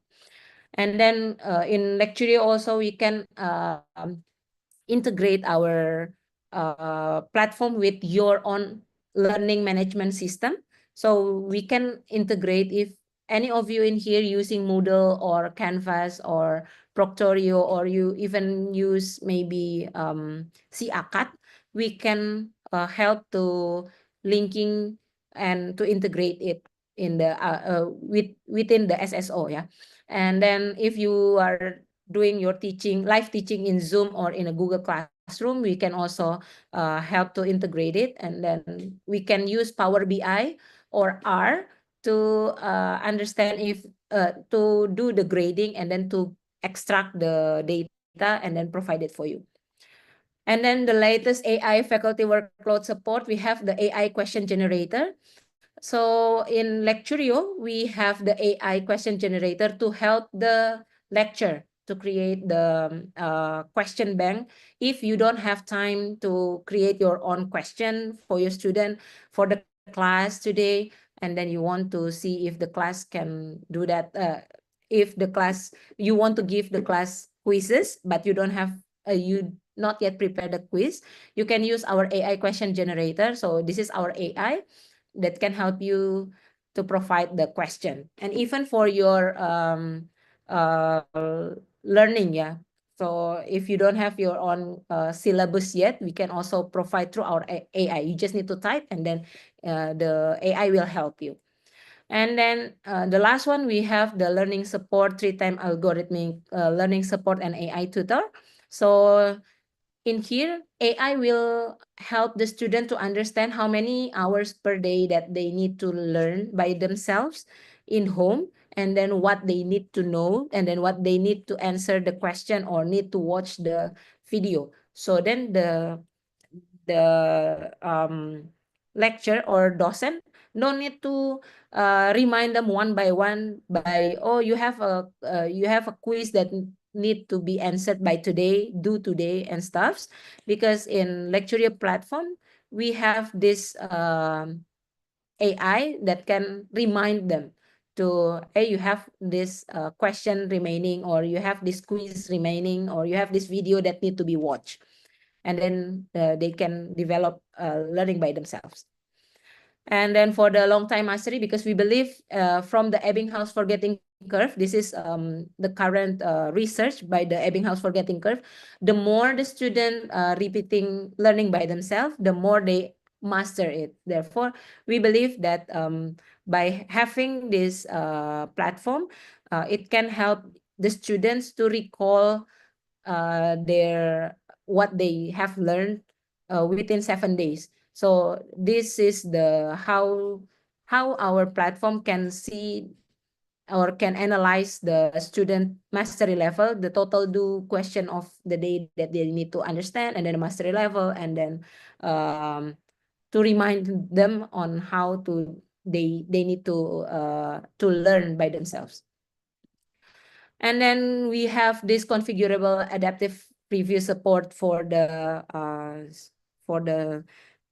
lecture and the students. So the performance analysis, so the lecture can understand like which student that have answered the question correctly, and then the accuracy, how accurate they are, and then by the subject, which subject that they are struggling with, or which system that they are mastering in. So you can see all of it in our platform, which is maybe in medical settings or in a medical school they already have, but in nursing this is newly developed. And then yeah, I can say Lecturio is one of the leading company that provide this configurable adaptive review for the nursing settings. And then we have the AI tutor, as I mentioned before, that Lecturio have the AI tutor for the students. So if they don't understand about the cases or the diagnosis or anything related to what they are learning, they can ask from the AI tutor. But this AI will not help them to give right away answer, but the AI will help them to understand the pathway of how you have to answer, or how what is the clue. The AI just give you the clue but not give you the answer. So then the student will not like, okay, we will just use ChatGPT or just use the AI tutor from Lecturio to get the right answer. No, but this AI tutor will help the student to understand how to answer the question, and then why the answer from the question is wrong, something like that. And then we have the Speak Nursing. This is also AI powered. So for the nursing who are struggling to speak or to spell the medical terminology, we have this Speak Nursing to help the students. And then for the lecture as well. So then the lecture will not like mentioning again and again, because the Speak Nursing will have it all. And then the Speak Nursing will score it out from the curriculum progress, from the vocabulary pronunciation, overall pronunciation, and then we can also grading it, something like that. And then in Lecturio, we have academic certificate, and then as a CME, continuous medical education, we have this all module that can be accessed from all the student and all the lecturer that subscribe to our platform. And in Lecturio, we have coaching, live exam preparation, faculty development, and analytic and advisory. We also have our customer success management that it is all human. It's not chatbot. So though we have the AI, but we for the customer success management, we have the human behind it. So we are very proactive. We have the faculty surveys, and we focus on course level question and content bundle. So for you who are teaching and then you have the content from your university or from your from your campus, you can give to us your curriculum, and then we can build up together what that your student need to learn. And then we also have the learning path to help the student and to help you as a lecturer to guide them on how to learn the materials. And then if you are interested enough to get to know about Lecturio, we encourage you to contact me. This is my contact. You can email me, or you can even send me a WhatsApp, and then we will be happy to do the demo to your university or even to your hospitals. All right. If there are any question from the chair or from everyone here, I would like to answer it before we go to our second speaker. Yeah.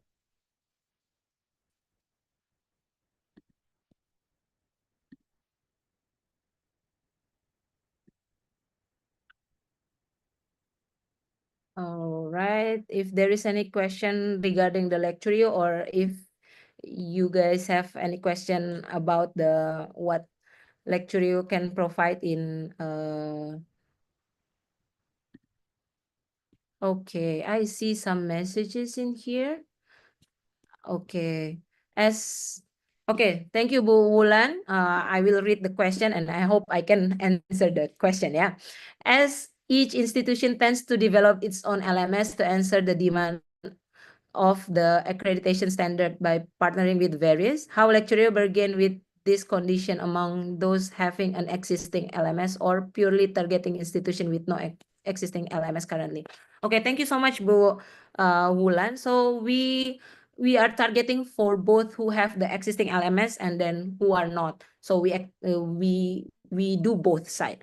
So for those who already have the LMS, we can help you to integrate with ours with our platform, and then once it integrate, you can use all of our content.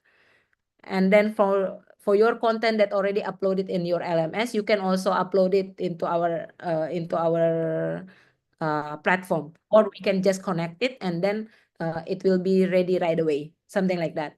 So for those who are not yet having LMS atau learning management system in their campuses, you can use our LMS right away, or you can use Lecturio right away, and then we will give you the thing that you need from the content, from the question, from the grading system, and even for your report. So how the student use, how many times they use, and then how many questions did they answer, and then if there is assignment from your side, from the docent side, to the student, we can put it. We can give the grading to you, and then you can just download it, and then it's ready for your end, something like that, Bu Wulan. I hope it answer your question. Or if there any question from the floor, as I saw our second speaker in here, Mr. Stefan is already with us. Okay, thank you so much, Wulan, for the question. Is there any question left from the floor? Okay, I see none. So yeah, now we will continue to our second speaker of the day, since he is already here. Our second speaker is Mr. Stefan Wiesbauer. He is co-CEO of Lecturio, a global medical education platform specializing in AI-powered adaptive learning, with a background in mathematics and public administration from the University of Cambridge and Harvard University. Stefan brings over 20 years of experience in strategy, digital education, and healthcare innovation. And yeah, without further ado, we invite Mr. Stefan to deliver his presentation. So Stefan, the time and the screen is yours. Thank you, Ruth. Good morning, everybody, on your end also still. I'm joining you from Helsinki in Finland. It's a bit earlier here yet, and pleasure to be with you all. Let me share my screen and let me then know how that works.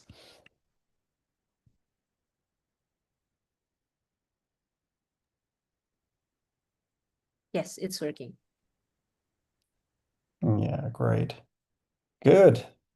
All right, and I will be fairly practical versus theoretical and try to comment a little bit on how to work with the things I'm going to show you in practice. Obviously, AI is a rapidly evolving field, and so the things that we're adding to the platform are happening almost on a weekly or at least monthly basis. And that also means if you have certain needs and interests, please let us know, because there's a powerful combination of AI foundations, models, technical things like model view controllers, which means we can talk to your AIs and have the ability to, kind of let it run on your own contents and things like that. And so please don't hesitate to ask questions around would X or Y or Z be possible. We're more than happy to explore what can be done beyond what I'm going to show you. So briefly, on my own background, you can see I've spent a little bit of time at the World Bank, and I see Indonesia as in a very exciting place right there. And if we look at education systems in Europe or the US, for example, they are advanced, and I don't think you need to feel like you're in any way behind. But I think in Indonesia, for example, as we can see also with the massive investments that are currently being made in physical infrastructure to strengthen the system, I think there's a higher degree of decisiveness and more decisive leadership to advance rapidly. And that is a key component. In Germany, we're pretty slow to innovate and adopt the latest technologies, if we're honest. In digitization, Germany is not exactly a leader. And so I think there is a real leapfrog opportunity here, which is exciting to me, looking back at my old time at the World Bank and then at McKinsey in terms of getting things done and implemented and so on and so forth. So today our topic is AI and adaptive learning for precision health science education. As I'm calling it AI and adaptive because I want to show you adaptive AI, but also AI in general. The keyword that you can see here is precision in terms of what's our guiding star in all of this. How can we make the education process more precise and lead to better outcomes? And that's obviously a big trend everywhere in medicine and in education. The setups are often still somewhat hampered by a number of factors. If we look at it, effectively, the learners, they're all asking for new methods anyhow, right? So they're rapid adopters. I have two daughters, they're 13 and 16, and they do not only know how to use AI, but they know how to cheat AI. So they'll be able to generate their homework and know exactly how many sentences they have to tweak to make sure it comes across as genuine work, right? So your students, and this might be a bad example because obviously they can do a lot of valuable things other than cheating with AI, but they're expert and ready to work with AI is certainly the reality. If we look at the learning science, then there's strong evidence for blended learning, spaced repetition, adaptive learning, if done right, etc. So the science is also on our side. At the same time, in the education side, working with regulators, they like more data and analytics, and you find these in the best practice regulations, whether it's for nursing education or for medical education. But they can also be a little bit slow to adapt to new possibilities, as we all know, and can potentially present a hindrance. So online learning as such is a good example of that. Many countries still have fairly stringent regulations around what percentage can be taught online, etc., even though the evidence is already that the online learning can be as effective as the offline learning. Obviously, that'll pertain more to theoretical knowledge than to practical skills and tasks, but even there, you can very usefully reinforce, and the regulator can sometimes be a little bit of a blocker. Certainly let me go back here. So the traditional tools and setups that we work with, though, the LMS systems, traditional library, content collections, etc., they don't necessarily make it easy to tap the full potential of what I would call AI-supported precision medical education. So let me share with you a little bit about what that can look like and what are we trying to achieve overall. On the one hand, we want to move from passive to active learning, more discussion, more interaction, more application. Definitely the trend already is very much move from physical to blended preparation, assignments, possibly all the way to flipped classroom, which is just a degree of blending, right? And because you're still doing face-to-face things, but they're much more on the applied end of things, on the dialogue end of things. And moving from time-based to competency-based, that's a very big trend. If you look at nursing education in the US, there are these competency frameworks, and they're being supplemented and enriched with stages of competency. And there's a strong trend for nursing institutions to work with partners to work towards more competency-based education. And also now you can, versus one clear path, you can move towards adaptive learning of various kinds, and AI can be a great help in that.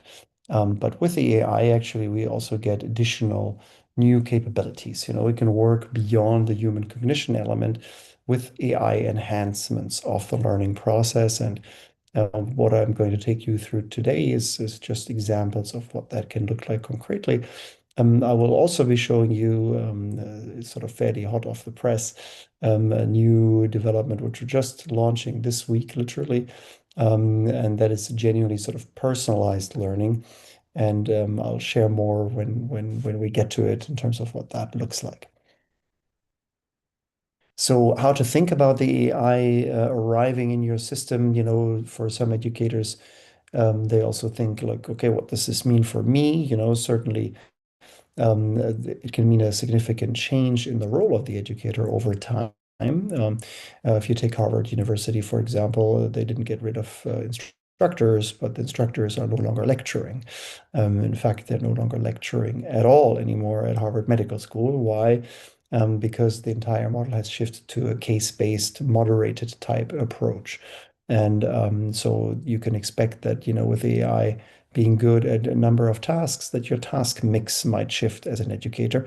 But big picture, most educators, I think, can feel safe and secure in that they'll be able to do their job with even more powerful tools. And the image of an imaging department, so two levels of image, is maybe a useful one. It's adding the AI is a little bit like adding a CT scanner to your imaging department, in the sense that you can work with higher resolution and more data.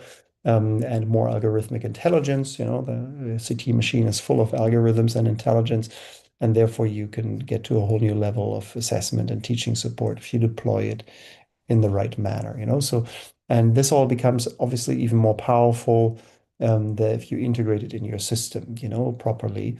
And this is our approach, and what we're building for you is to make that integration automatic and easy, because if you are sitting there separately with ChatGPT, which I'm sure many of you are doing on a regular basis, you can start to write a question with ChatGPT. It's very good at that. If you haven't done it, I would suggest you try, just ask it to give you a quiz question on a certain subject.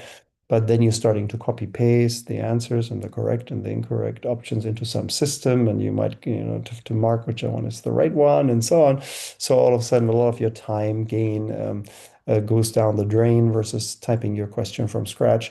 You start to risk introducing errors, etc. So if you start to build systems where everything is interconnected, then that becomes a lot more intelligent, And our expectations have shifted on that materially already. I don't know if any of you work with any surveys or tools, but these days, of course, AI, ChatGPT could give you a good, or any of the other ones, Claude and DeepSeek and what have you, could give you good quiz questions or survey questions also to paste. But, we expect that this will happen in the survey system automatically, that the survey system has become a smart AI-enabled system. So what we'll be looking at today is some concrete examples, both for the learner side, and I won't read through the whole list here. This is a little bit of a sneak preview for you to scan. And I will start with the student side of things, since the adaptiveness of the learning process happens obviously to a large degree on the student side, but faculty should be able to monitor and guide it. And then we'll also look at some faculty AI as well, and that's becoming an increasing list as well. I'll be also sharing something that's brand new. Even Ruth hasn't seen that. Back to this point of it being a rapidly advancing area of work of ours.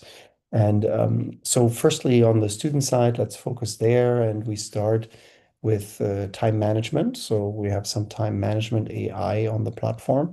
What that helps the student to do is keep track of their assignments and deadlines. So the blue line is if a student does, in this example, does their deadlines one after the other. And as you can see here, that just on the deadline stuff that they have to do online, this becomes quite a time burden here in the later part of this graph. And the AI basically looks ahead and says, with your current learning process towards your current assignment, you might want to step it up and spend a bit more time, or 5 hours a day.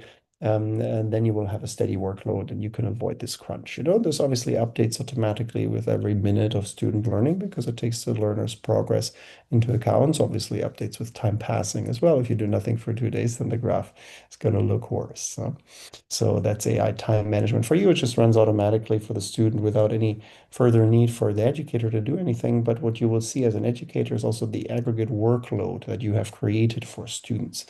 And I'll just explain that because I don't have a slide on it.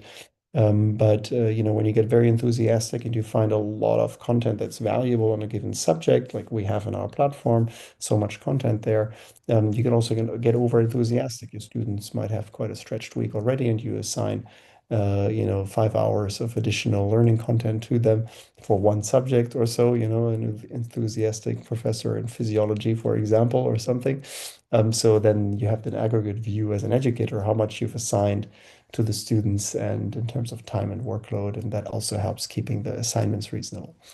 The iTutor is a Socratic tutoring approach. What that means is that the tutor assists and doesn't reveal the answers.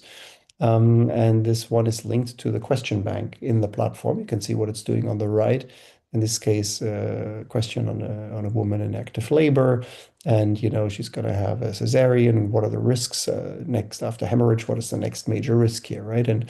And so the student chooses blood clot formation, but it gets corrected, and that is a risk, but it says there's another that is bigger, and then the AI keeps on assisting until the student gets it right, and that is completely AI driven, which means if you have pools of questions or you create questions, even with the system as an educator, if you assign them to the students and you don't do that in an exam mode, you assign it such that they can do it in a practice mode, then they can get these explanations and this assistant automatically out of the box for your own questions as well. So the impact of that is quite an interesting thing to reflect on if we look at the historic research on Bloom's two sigma problem. That refers to the fact that tutored students, one-on-one tutored students, have tended to do 2 standard deviations better than conventional classroom teaching. Obviously, the classroom has evolved since these studies were done, but you can still see this. We're talking about orders of magnitude of difference here. And so if the AI tutor can only shift, a certain percentage in that direction, that's a very powerful degree of impact. And these are all things we want to track and evaluate with it. And also, in implementations with you, we're very interested in jointly evaluating outcomes, whether that be student satisfaction, time taken to mastery, long-term mastery, and just the level of mastery as well, of course, and student confidence. Then those are just some examples of things that we're interested in tracking, evaluating.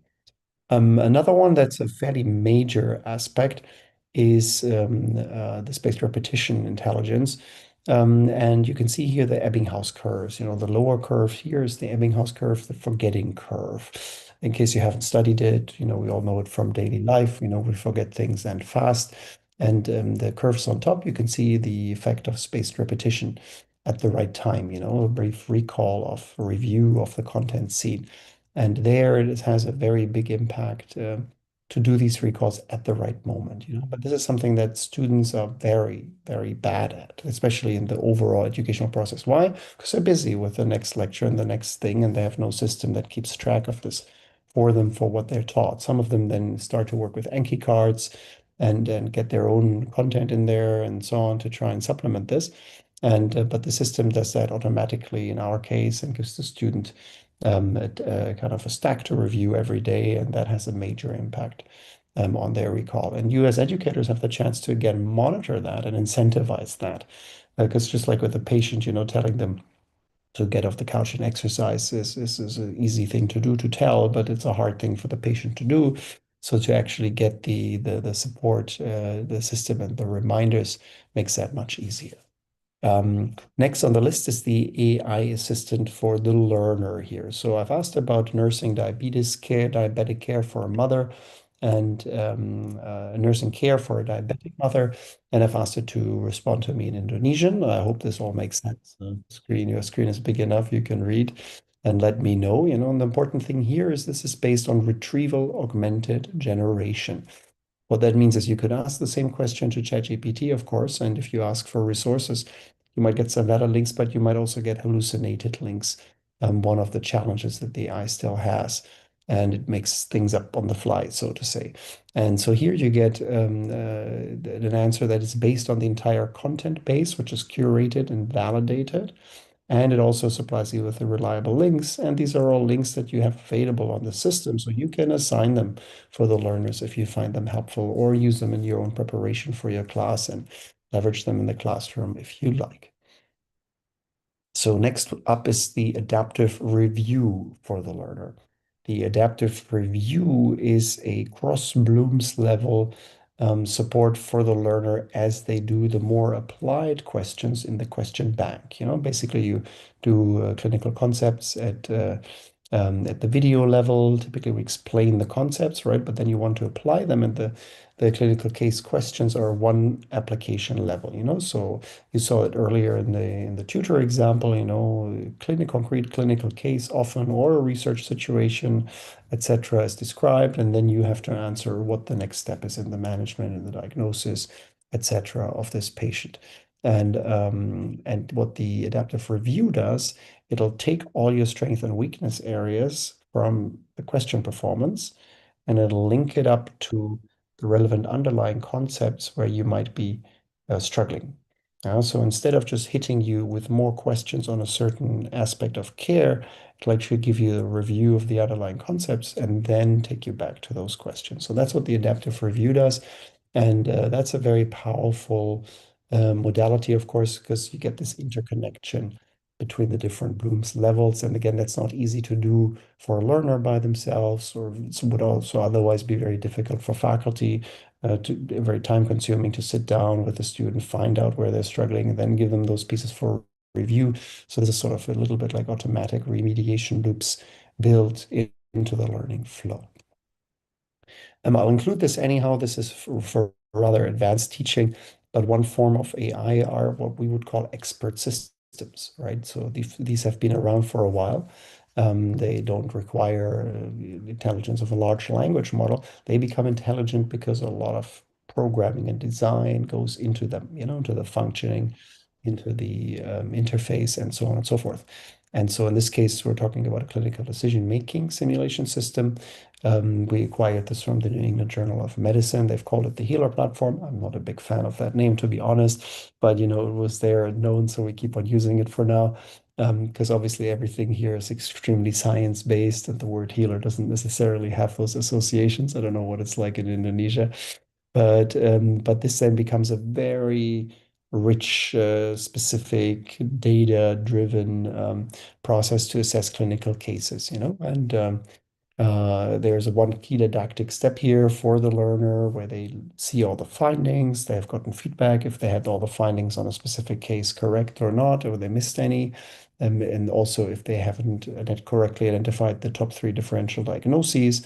And then they're asked to map these to the Venn diagram here on the right, of the top 3 diagnoses. Okay, so very explicit didactic exercise here. And here the LLM AI then starts to enrich the picture, So here you can see you then get AI feedback on the problem representation, which is the example shown here, and also on the management plan. And so you can see there's an overall feedback, but then specifically, in the triage section, for example, the problem representation of the learner here was, yeah, there's a 70-year-old girl that's underweight and has stomach pains, right? And then the feedback is, well, you described some aspects here, but you're missing the nature of pain, intermittent and diffuse, you're missing the severity, and then you're missing the duration. So very concrete feedback. And while this is an example that is maybe a bit advanced for your average nursing role, for advanced nursing roles like nurse practitioners in the US, absolutely, it's highly relevant.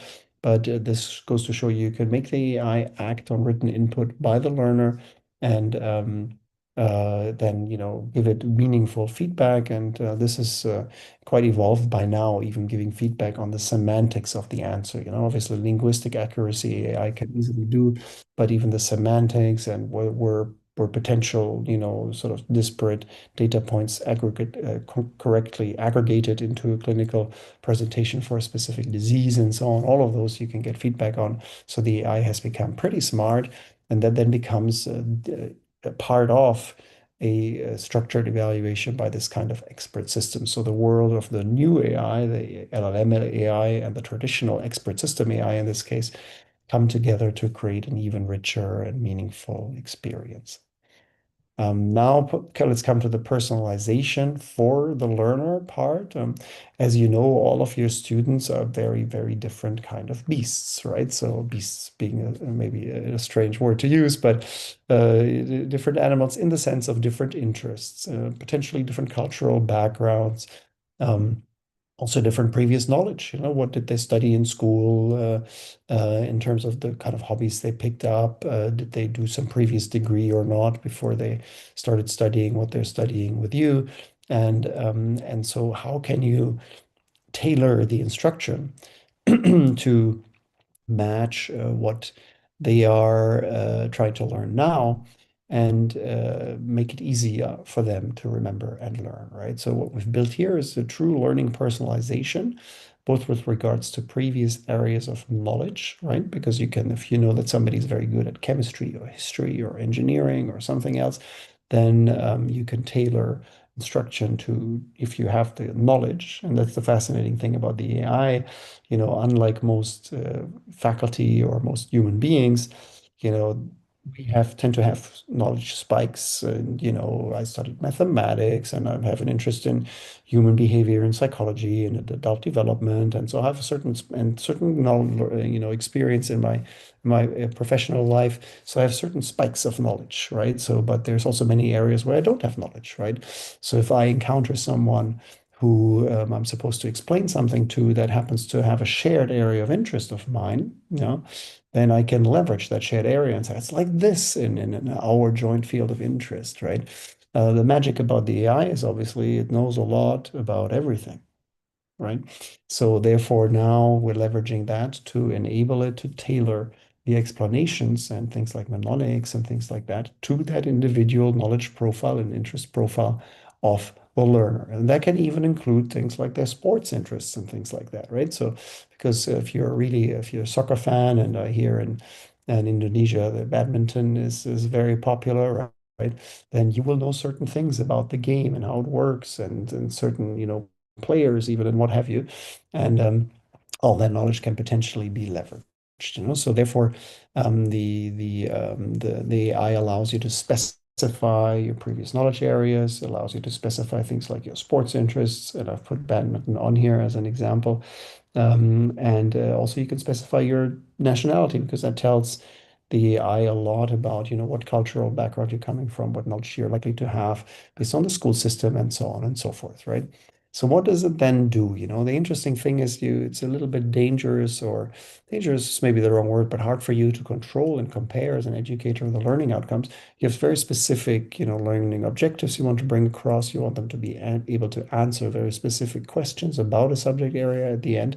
So we've intermingled, a bit like in the previous example, the traditional teaching flow with the AI capabilities. So what that looks like practically is you have a concrete video here that you're watching on a certain subject. So I've just picked this. This is a functioning system that we have here. So this is on structure and blood supply of the kidneys, so you can see how you're being instructed on this.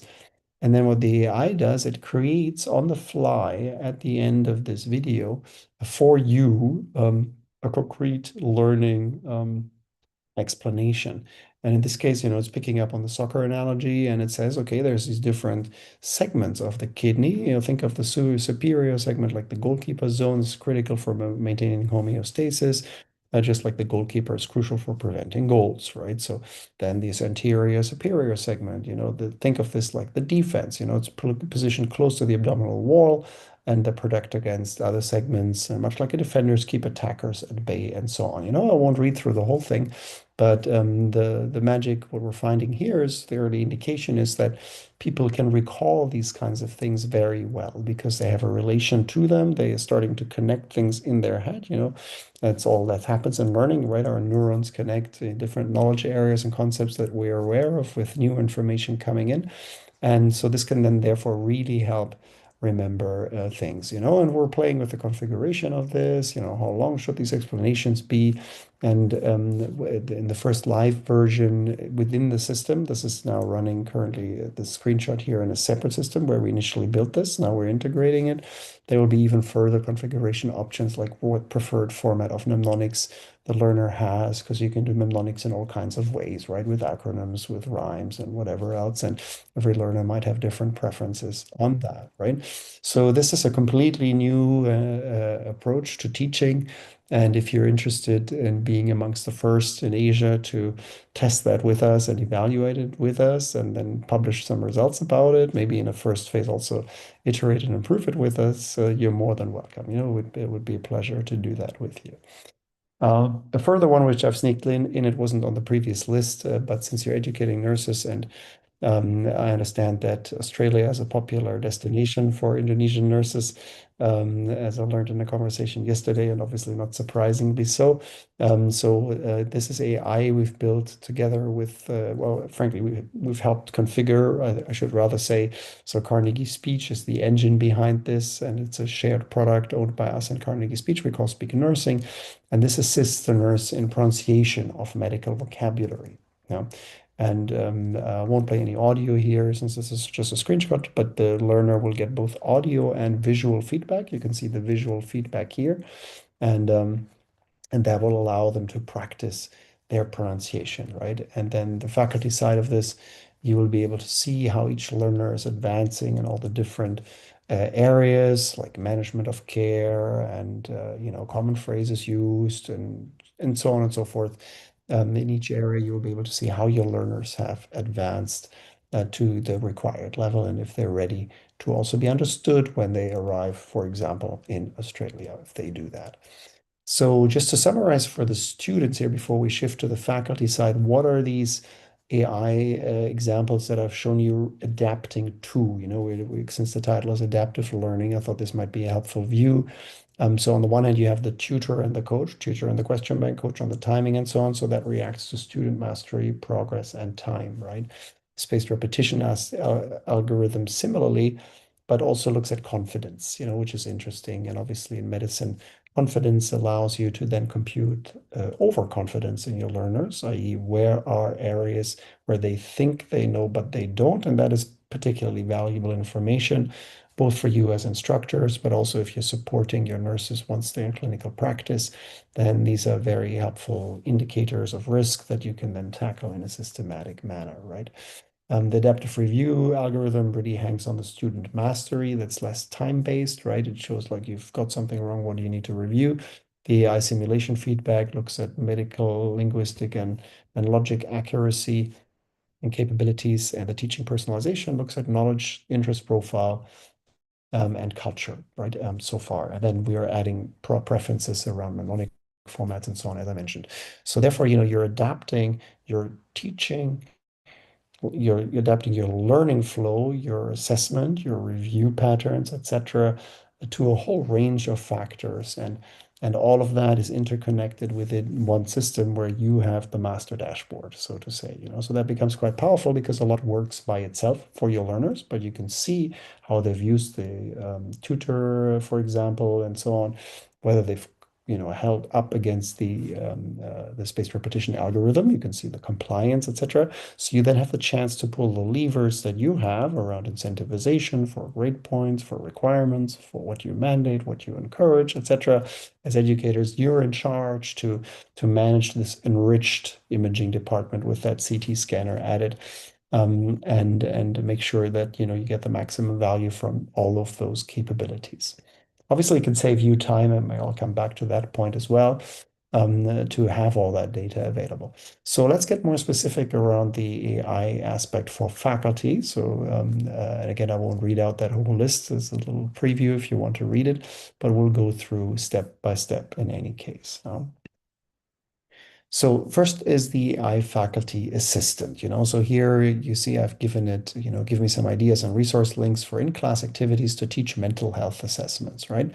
So it's giving me, a concrete list of suggestions of what you can do in the classroom, role-playing scenarios, case study discussions, group assessment, etc. Maybe you want to invite in a guest speaker and so on. But importantly, it'll show you the relevant resource links, and the resources are all going to be available for you on the platform. So you can assign them, use them in the classroom, and so on and so forth. So think of this as a tweaked version of the student AI assistant, which is more around the knowledge acquisition and so on. So here, you have an AI faculty assistant that helps you with ideas for your teaching, how to execute your teaching, and suggests you concrete resources you can use for your teaching. Okay. Then a second task that you have is assessment question generation can be quite time consuming, and given students get better at cheating and AI helps them with cheating, having new questions can be a valuable thing. So we've built a custom question generator, right? So where you can specify, hopefully it's big enough for you to read here, you can specify what type of question you want, what kind of target audience, what exam question format you want, and we can teach new formats to the system, right? So that because it's not just a question of how many multiple choice answers are there, but it's also what are the relevant background knowledge areas that should be tested, in your setting, right? So we can teach it this customized understanding. And then you can specify, over here, med surg area, gastro system, management of care, you want a question, and I've requested their diabetes management in pregnancy, right? You can see this upload a file button, right? So what that means is if you have a lecture set of materials, slides, for example, and you want this number of questions on them, you can just say, okay, I upload my file. Please give me 10 questions, and I want them in, moderate and hard severity. You can see I've indicated that here as well, and I want them with or without explanations, depending on if you're planning to use them as a summative assessment block at the end of a week or a course or so, or if you want to use them as formative assessment and reflection, the opportunity for the learners to actually see explanations with these questions as well. And then, here we see the output now. So the question comes back to us, categorized as specified. It'll have gotten also, again, asked the system to do this in Indonesian, and it speaks a whole range of languages. And it's also automatically generated a question title for us, right? So therefore, once we use these questions that we've generated, and I suggest you review them, the AI is getting pretty good. We've worked hard to bring this from like 65% of acceptable questions. Now we're close to 99%. So it's become fairly trustworthy. But the question title will allow you, once you've generated a number of them, you want to put them into question bundles and so on, to easily have a reminder of what's in each question rather than having to reread each question. But you can see the answers down there. They're in text boxes, so you can also edit them straight on the fly. For example, maybe you find one of the distractor answers is too easy, so you make it a little harder, or you copy the correct answer into one of the wrong answer fields, and you modify it just a little bit. If you want to be really mean as an educator, then you can do that on the spot. Now let's look at lesson planning. So here I've taken the example of maternity nursing support for the mother, from the caretaker, from the nurse, and I've defined I want it in a blended learning format, and I want to spend about 30 minutes, and I want this to be in Indonesian. Okay. So What the system then does is I've basically given it what we call a generalized learning objective. That's what the GLO on the previous slide was standing for. And now the system is generating specific learning objectives for us. There were actually more than you can see here. I already deleted some for the screenshot so that it would fit more easily and you could still read it.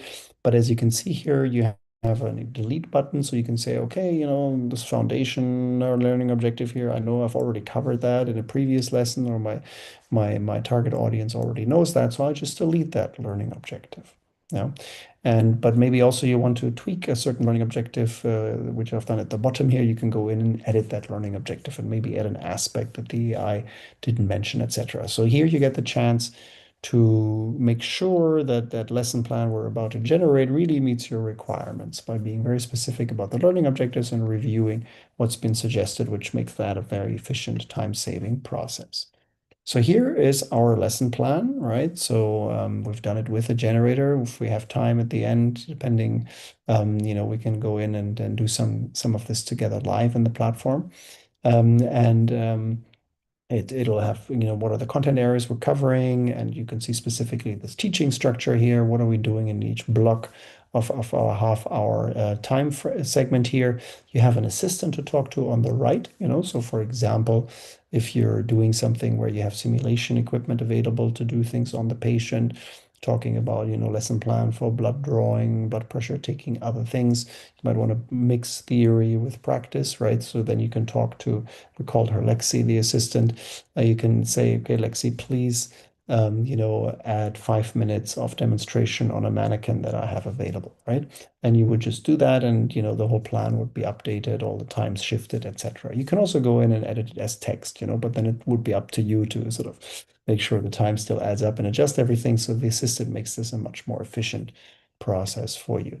Important part is, again, back to this integration. You remember the stack chart I showed you at the beginning. So here the system at the same time has looked for relevant contents that could help teach this subject, right? So as you can see here, there's sort of a breastfeeding anticipatory guidance for new parents, mental health aspects and things like that, also important.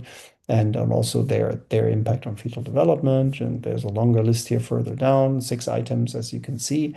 And so I have a chance to now review these. Maybe by the titles I already say like, okay, these are a good fit. If not, I can click on them and review them. If you want to delete them, again, I have that delete button and can edit this. And then I can create actually bundles of these as well, right? So, I've called this a pre-lesson prep assignment here with a description, to please complete this before the lecture. And now I'm just selecting out of what's offered to me to have this course created, and then as a next step, I can go in and assign this course to my learners, right? And the system, by the way, keeps track of the workload again, as you can see in the green box, and says, okay, this will take so and so much of their time per day if they do this in addition to their regular workload. And in this case, at least, this is a small assignment, as you can see, 2-3 videos, and we've given them a week for it. So it's only a few minutes per day if they did it on a daily basis. And then the next step is that this will arrive in your learners' to-do list, basically, on the platform, their task list. They also get an email announcement.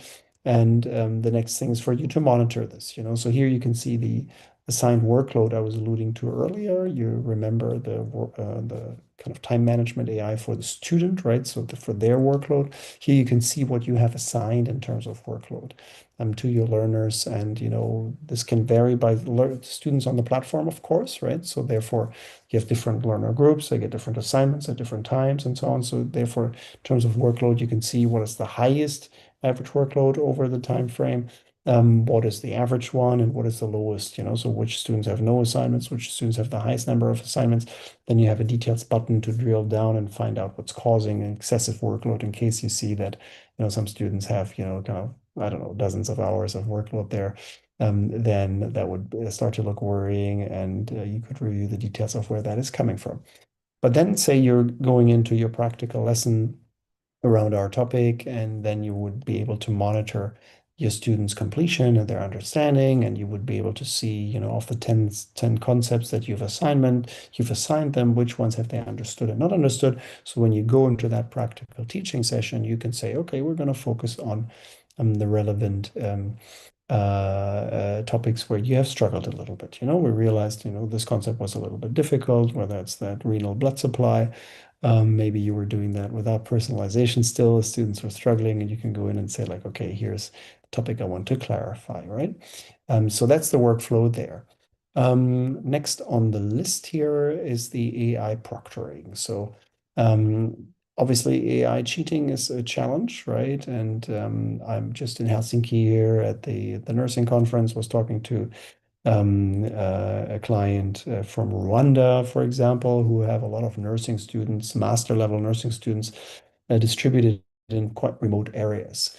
And obviously in Indonesia, you have a lot of different in some remote areas as well, people distributed over wide geographies.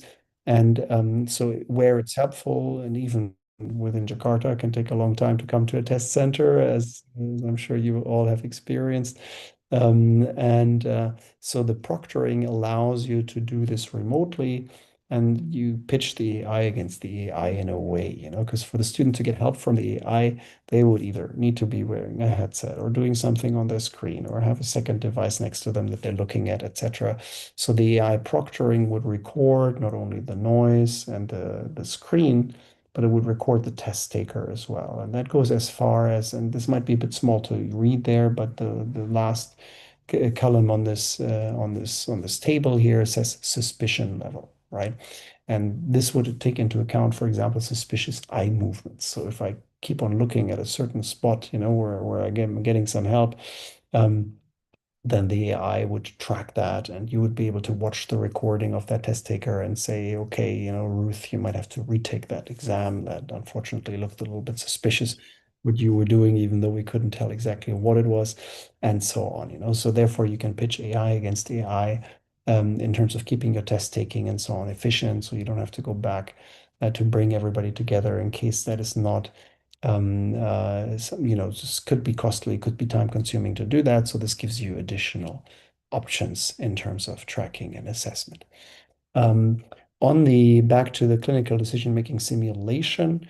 So here, as a faculty member, the beauty is you get the aggregate picture. You remember this very detailed feedback that the learner gets, including the AI, commenting on what they've written. Here you get, your aggregate view as faculty of everything that's being done. So this is one being a case level view here. How have I done on all the different cases that I've done, or all the same cases in my case here, but on diagnostic accuracy, on the differential diagnosis task, etc., etc. So this is again for advanced nursing, but I think an interesting example for how the AI can give the learner meaningful feedback and detail while enabling you to look at it from the aggregate picture. And this can happen in a moderated fashion, obviously, with the learner, or they can do it in a self-directed learning manner, and you will see the results either way. And you should also obviously then have the chance to compare where your different learners stand on overall tasks and so on, right? So, and here, for example, it's an interesting picture. You can see this distribution, and you can see on the final lead diagnosis, your learners do go all the way, but actually this illness script concordance, which is what's describing the matching of findings to likely diagnoses, this is something that some of the learners here are struggling with. And again, this is an example for advanced nursing, NP style nursing, which may not be so relevant in Indonesia, but in terms of just AI capabilities and thinking about what AI systems can do in your teaching and monitoring and so on, I think these are helpful examples to see that, which is why I included them. A final tool hot off the press is again on this topic of probabilities and diagnosis. So I'll keep this short as well, due to the same question. How relevant is it for your average Bachelor of Science nurse? But again, what you can do here is you can enter patient details, and it'll give you the chance to understand, the likely diagnoses, right? And what are the potential tests that might need to be taken here and so on. And then I'll explain each of these likelihoods in some detail, and support you in teaching the probability aspects of Bayesian logic. So to say, like, okay, I have a patient with a certain condition, and I'll learn a new piece of information about it and how about that patient, and our new test result comes back or something like that. So what does that now mean about the symptoms that they're experiencing and the probabilities, causes of those symptoms? Okay, so in terms of upshot for the educators, you can save a lot of time, you know. So on the one hand here, whether it's in content delivery, grading, item writing, remediation, etc., tasks that you're doing on a regular basis, you know, this is about 12 hours per week estimated, with leveraging the platform by actual educators using it. So that's quite material. You basically get over a day of your time back, of your week back, depending on how many hours you work per day. But then in addition to that, you know, so actually, okay, looks like I skipped that slide. There's additional time savings potential in tasks when you set up a new course, for example, and you're updating things and so on and so forth. So there's additional time savings on a sort of term by term basis on top of these weekly potential time savings. So my final thoughts for you, and I haven't tracked time too much, but I'm hoping we're on time and you're tracking me, and it gives us hopefully some time for discussion. So AI can both meaningfully support both learners and faculty. I think we all know this by now. But you know, I think the long list of examples for each target group here made that clear, hopefully. And it's hard to imagine areas that will not be touched by it, you know. So I sometimes hear people saying, well, yes, but then we still have, you know, the human touch and empathy and things like that, you know. So one of the early findings I found very interesting was AI being assessed against clinicians in the online discussion forum, where the AI was both more precise and more empathic. So therefore, I'm always careful not to underestimate the capabilities of the AI, you know, and these days with avatars and recognition, voice recognition, video analysis, you know, it's technically possible to read my blood pressure from this video if it's high enough resolution. You know, what it'll do, it'll look at the veins on my face and assess the blood pressure from there. And the technology, when I last saw this at the World Health Summit, for that was already 80% precise, right? So therefore, imagining an empathic AI, you know, sort of psychoanalyst or coach that actually recognizes my emotions, understands what I say, shows empathy, responds, etc., is something that is not out of reach. You know, it probably already exists in some form. So I would just want us, therefore, to be careful to imagine, you know, the limits of this. This is likely to transform many different, all areas, basically, of care. And in some areas, it will take much longer, and it may or may not come, like washing a patient, you know, but even there, you know, I would be careful with the advances in robotics and everything else to imagine that these things won't be touched. But what it means is that, you know, the job of a faculty member or the job of a nurse caring in a hospital will simply look different, and it'll be very important for the system overall, and the workforce within it, to be understanding of and able to co-steer these developments, you know, to ensure maximum benefit and an ethical use and setup, you know. So, and as I said already in what I showed you, you know, it can do what we do more efficient. You know, how do I do assessment more efficiently? How do I plan a traditional lesson more efficiently? All these things, but it can also open up completely new capabilities. You know, no faculty in the world would be able to tailor their lecturing in a live lecture session to 50 different students' individual interest profiles. Would just not be possible, right? But the AI can do that, right? So, and therefore we can kind of stay creative and think about, hey, what new things can we do with these tools that simply weren't possible before? On a critical note, you know, the critical thinking aspect becomes very important, because the risk is that these AI systems are so impressive and powerful that we say like, oh, that's great, you know, we'll just let the AI do everything. But obviously that would be a dangerous mindset, both in teaching, but also in clinical practice. So therefore, teaching the critical thinking skills is a really important aspect. And in the last tool I showed you, you know, we're considering building in deliberate misleading of the learner to then, you know, catch the at having over trusted the AI, right? And this could be interesting teaching moments. And so that's just, I think, important to bear in mind in terms of mindset as we deal with these things. They're exciting, they're powerful. On average, I would think they're still being underestimated at times, but they have their risks. They make mistakes, they hallucinate, and so on and so forth. And obviously, they're getting better at those things, rapidly so. But it's a world where we have to, keep our critical minds active in terms of what's an effective use. And certainly my philosophy is that if you put the AI in specific boxes for specific tasks at specific stages of your learning process, then it becomes a much safer AI. So if you just let it teach a certain subject, that's quite open-ended and risky. If you have it create a lesson plan of curated quality assured materials, there you control the learning objectives, you configure control the outcomes, etc. You can check the content, then that's a much more controlled and responsible use. And the final thought in terms of overall setup, you will all have, many of you will have ChatGPT or DeepSeek or other accounts. So expert systems that leverage AI will typically produce higher quality that repeats tasks than individual chats with an LLM and copying results. So that's not something I would want to discourage. By the way, by all means, test your LLM and push it to its limits and talk to it about whatever you want to talk to it about. But overall, constructing expert setups that make this a structured thing and give you kind of concrete workflows and so on will be more powerful than that. And you'll have it to talk to on the side in any case, and that can also help even as you design, for the meta picture, can talk to AI about how to leverage AI and help to optimize the picture. And it's surprisingly good at that as well.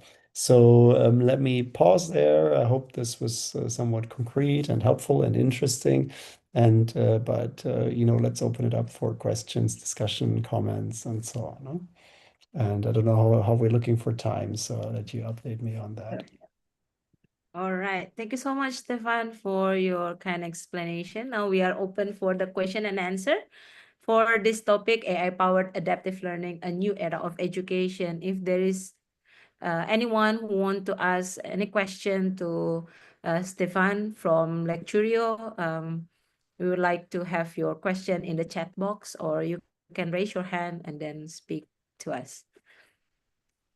But yeah, it's very interesting because nowadays the AI is, we have to adapt with the AI, right? As what we have in our platform, Stefan. So if I may ask you a question, how would you see this AI can help for the nurse for the lecturer, especially for the learning setup, and then to put the curriculum, if they have their own curriculum and then they want to combine it with the AI? Yeah, so firstly, I would encourage you to think about your lecture delivery and this time window that you have with your learners and how you can make that as interactive as possible, right?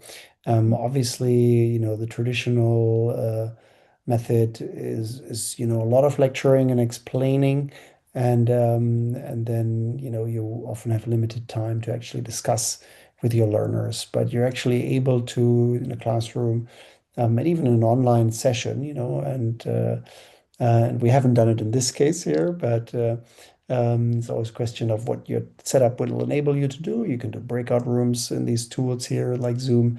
You can, flash questions, get feedback, and all the rest of it. So one can do more there. But think about how you can make that the time with your learners more interactive. I think that's a valuable goal, because the more interactive and tailored it's going to be, the more relevant they're going to find it. Whether you force them to be there or not. In many cases where it's not mandatory, the attendance can be low these days, right? Even in very advanced systems like US lecture halls, and I'm sure in Indonesia you have some fancy ones too, comfy seats, high tech, everything else, but the learners are not coming because they figure they can do it by themselves. just as well and have more control there. And then you can leverage the AI to do that. As you can see in the lesson plan generator, I said like, okay, if I want to do, blended learning, how would that look if I want to do a live lesson? Actually, it was a live lesson example I gave with the lesson planner here. And it built in interactive exercises, group work, all these kinds of things, So and then also you can leverage some of the technology and contents available. You can play a short video. That's helpful. Learning science also says seeing things from different perspectives is helpful for the learner, not just one way. So play a short video, and do case questions in the lecture halls with your learners, right? And then you can see the explanations afterwards, and see what typical mistakes are there and so on. The tech can allow you to, you can use it live in the classroom. You can use it to prep for the classroom and optimize that preparation, right? So that would be my encouragement on that. Okay, cool, cool, cool. So then this AI really helpful for the nowadays teaching models, yeah, because it really, I can say like it's time not cost, it's very cost effective, and then it's very time constrained, like you can use it in the just in a minute, and then the AI will help you a lot with all your teachings and stuffs and so on, right? And yeah, so I would like to ask the floor then, because the floor is not yet asking Stefan. I would like to ask the floor. How many of you leveraging the AI? Because I believe that your students leveraging the AI a lot during their learning. But then, how is your experience using the AI or seeing your student using an AI? Maybe anyone would like to answer, or how well you guys the the teacher in here or the lecturer in here see the student using AI while they have the examination, or um they have the assignment, and then they use AI to answer the questions. Maybe that one can be our reflections, yeah. But before you answer my question, there is one person here called Ibu Hana Rismadewi. She asked, how can generative AI be integrated into nursing curricula to support personalized learning experience for diverse students? Popular these questions on the question Great. Yes. box. Yeah. Yes, Ivana, thank you for the question. And so if you refer to the personalized learning I was showing, the very specific one I was showing, that'll be very easy because we will basically by design link it to a video element, right? So then the video is followed by this personalized summary slash mnemonic slash, support. And so what that means is if you're teaching a specific curriculum, right, then what we do anyhow is we map our contents, including the videos, to your curriculum. So that typically for every week of every course, for example, you would know I'm teaching physiology or care of the childbearing family or whatever. And you're going to see a suggested video bundle or course with a number of videos suggested as assignments for that week, right? So if then your learners are on our platform, which we can easily integrate into your platform, so it's not like a separate platform, basically we connect them up either through LTI, technical term. I don't know if many of you have heard it. If you're managing an LMS system, then you would have. So you connect the systems up. Then you can give your learners those assignments, and those personalized examples I was showing you will automatically show up at the end of each video that you assign them. And then the interesting thing that we can evaluate together is where we do that with the personalization and without the personalization. They'll be given the same quiz questions that are associated to the video. The one group of learners will have had these additional personalized explanations. The other group would not, if we want to do a study setup, so to say, right? So then we could then look at how does that affect them being able to answer the quiz question right after the lecture on the one hand. But also when it comes back with a spaced repetition algorithm, we could see what is the impact on their long-term mastery. right? So this is how we would practically do it. And if you have a specific topic or curriculum there, Ibuan, Hannah, that you want to look at configuring that for, let us know. That's why I'm showing my email, not here to say goodbye, but because we have time to talk if we want to. But feel free to drop me an email, and obviously Ruth can help as well. She's probably shared her details. Then we can look at an example configuration for concrete curriculum for you. Okay, Ibu And I would Hana. be curious, just if I can ask a question back, what is the diversity of the student body? Is it different nationalities, different, educational backgrounds? If you have some indication of the how they're different, that would be interesting for me also in terms of how we configure, further options within the personalization configurator that I showed you earlier. So, and then we've got another question now. Let me just read it for a second. Sure. So Ibu Wulan asking about, along with this extensive usage in the learning fields and some roles in the assessment process, how reliable is the tool to directly influence the student's grade from instance? Yeah, exactly. Yeah. So yeah, absolutely key question, of course, right? So, and the entire setup, as I was saying, is very learning science based, So the natural teaching habits of many systems are still sort of often in the cram and forget category. So we designed the whole platform towards, systematic mastery, spaced repetition. Then you have less need for exam prep, but then on top of that, you do have exam prep learning paths, for example, that go through this. You have the question bank to practice with. And you mentioned the NCLEX concretely, right? So in terms of NCLEX outcomes, we get excellent outcomes and schools, going from below average performance to above average performance typically. And then we can link that back quite concretely to the activity of the learners, and their grades on the platform become a predictor for them and their probability to pass, So there's a exam readiness dashboard, right? And if you have the nursing system configuration, that'll be linked to the NCLEX QBank. And so therefore, for each learner, it then tracks whether they've both done a critical mass of questions on each of the subjects and subtopic areas of the NCLEX, and then how they've done at each of those question areas. And for the learner, their adaptive review will keep track of exactly those areas and give them the reviews of the concepts where they're struggling, right? So therefore, you then get very strong outcomes, and we're literally talking like up to 99% passing rates. This depends a little bit on the setup. But you should be able to see your grade performance in both external and internal exams go up substantially. Obviously, it depends a little bit on your starting point. If you're at 99 already, it'll be hard to get better. But this is one of the key things that we track in the implementation. So.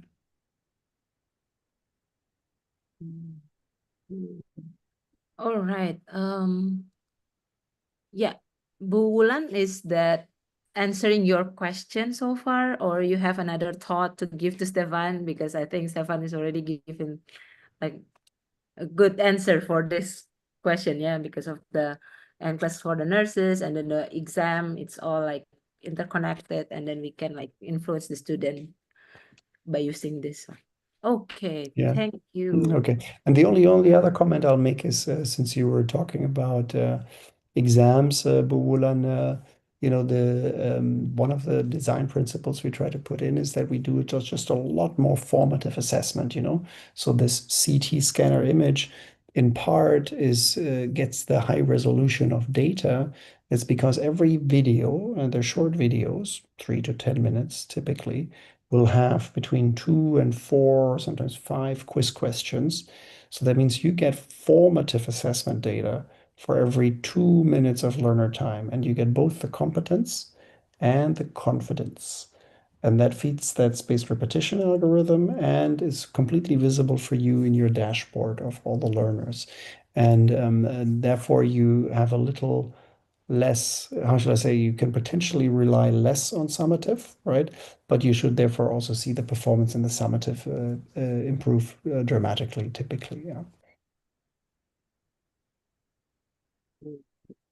Thank you, Stefan, And for your one thing, just additional. one offer on that. If you have specific topic areas where the students struggle, we can do a focused intervention on that as well. For example, if you say like, pharmacology, we did one of those in the US, for example. Students were struggling a lot with pharmacology. There's the HESI exam, which is also an external exam. And they were well below average at the school. They shifted to teaching this with Lecturio, and the schools the scores went way up. So we did another interesting example, which shows you have to show the right tools. So in one school, we were introduced alongside another tool, which was like more an exam prep tool, more focused on exam prep. And actually, the teaching got worse, and their outcomes got worse in the other one, which was not our tool. And in ours, they got better. So the quality of the content, the system, the degree of integration, etc., are important for success. Not just sort of going blended and more online, broadly speaking, doesn't guarantee success. You need to have the right contents, smart system, everything else. Okay. Oh, all right. Good. Good. So if there's any more question, please type it in the chat box. Yeah, we would like to hear from you all, and we'll be happy to answer all the questions from you all. It's so interesting, yeah, because nowadays people are like moving from the traditional learning into technology-based learning, and then they use AI, virtual reality, and so on and so forth. So it's more advanced. Now in nursing also, we are evolving. So not only in the medicine, but in nursing, we hope Indonesia can also evolve into the good direction, yeah, by we are having all these tools. All right. If there is no more question, we would like to thank you, Stefan, for today, for the kind explanation and for the presentation. It's really helpful for all of us here that attend to this webinar. And Thank you, yeah, Ruth. so And hopefully it's just the beginning of, both more dialogue, but also more projects, implementations, evaluations, etc. We're very keen to track the outcomes of the things we do together, but it takes, inspired partners like yourselves to actually implement this in the teaching setup and then evaluate it with us. So thank you for your time. all right, sure. Thank you so much, Stefan. Now we would like to move to another topic. The next topic is the future of nursing faculty adapting to the digital era. Will be provided by Professor Dr. Roro Tutik Sri Haryati, the Dean of Nursing Faculty of University of Indonesia. Prof. Dr. Tutik Sri Haryati is a distinguished professor at the Faculty of Nursing Universitas Indonesia with over 2 decades of academic and clinical experience, and she holds a doctorate in nursing science and a master degree in hospital administration from University of Indonesia. Okay. Yeah, I got the information from the committee that the speaker still not yet here. So we'll move to Halo Bu oh, Ruth. Ya, okay. I am Hello, Prof. Roro. ya. Okay, Pro is already here. Okay, Ya, then I will continue to introduce her to everyone in here, ya. Oke, Prof. Roro. Thank you, Prof. Roro, sudah datang. So, Prof. Roro have an expertise spent in nursing informatics, patient safety, hospital management, and digital innovation in nursing education. She has led numerous national and international research projects and is widely published in peer-reviewed journals. And as a pioneer in integrating technology in nursing practice and education, she continues to contribute significantly to advancing healthcare quality and professional nursing development in Indonesia and beyond. So, Prof. Roro, please welcome, and then we would like to hear from you. The stage is yours, Prof. Oke, thank you Ibu Ruth Tengger. Good morning everyone, all participants. I hope always get the blessing and health. Now I will share about I will share my presentation about the future of nursing faculty, how to adapting to change in the digital era. I am Prof. Roro from Faculty of Nursing, Universitas Indonesia. In here, if you more deeper about me, you can visit to the channel YouTube Ruang Sharing Keperawatan RRTT. Okay. Okay, this is my content for content in this afternoon. The first, we start with historical context of digital development in Indonesia. We know early stages of digital technology in Indonesia start in 1990. The start with introduction of the internet. We know the introduction of internet in the late 1990 years marked to significant turning point for Indonesia, enabling access to global information resources and facilitating communication.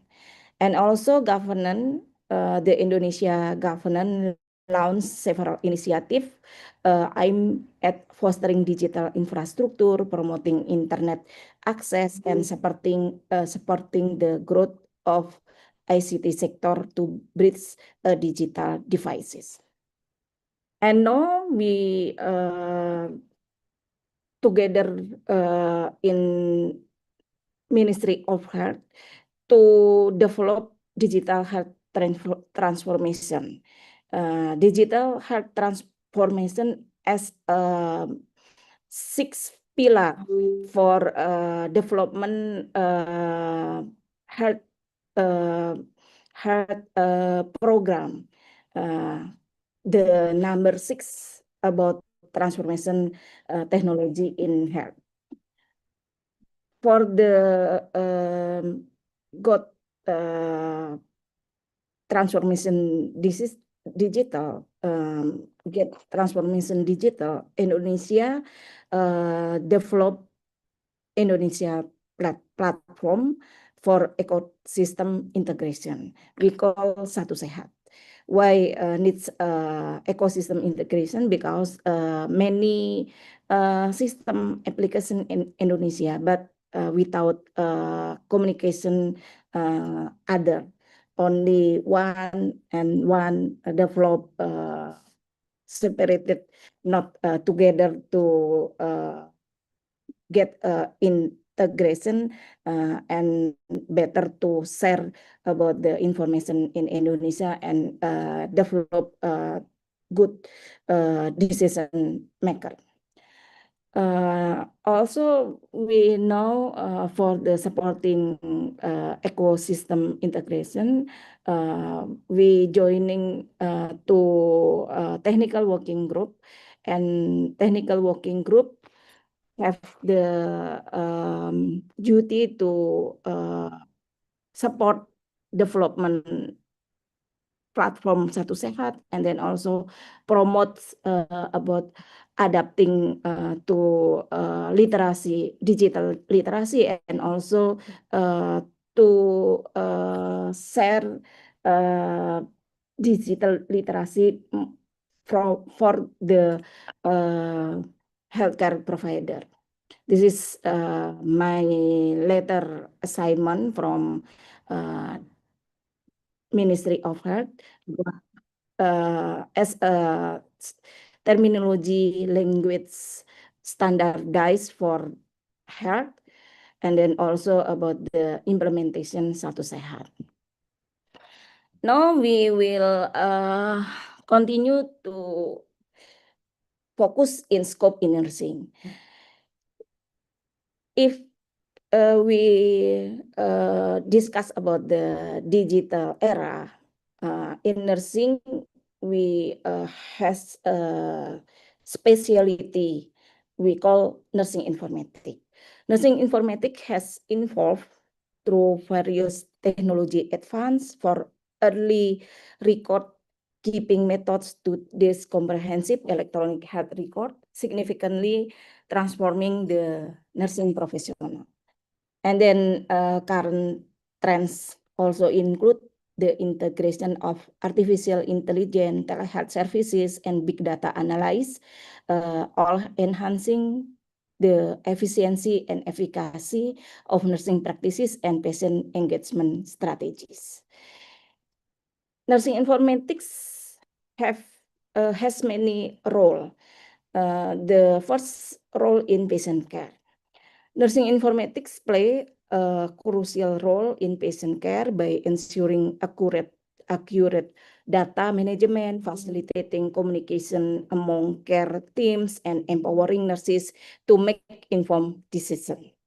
And then also has a profound impact and health outcome, leading to improved patient safety, enhanced treatment protocol, and a reduction in medical error through data driven and make a better driven decision.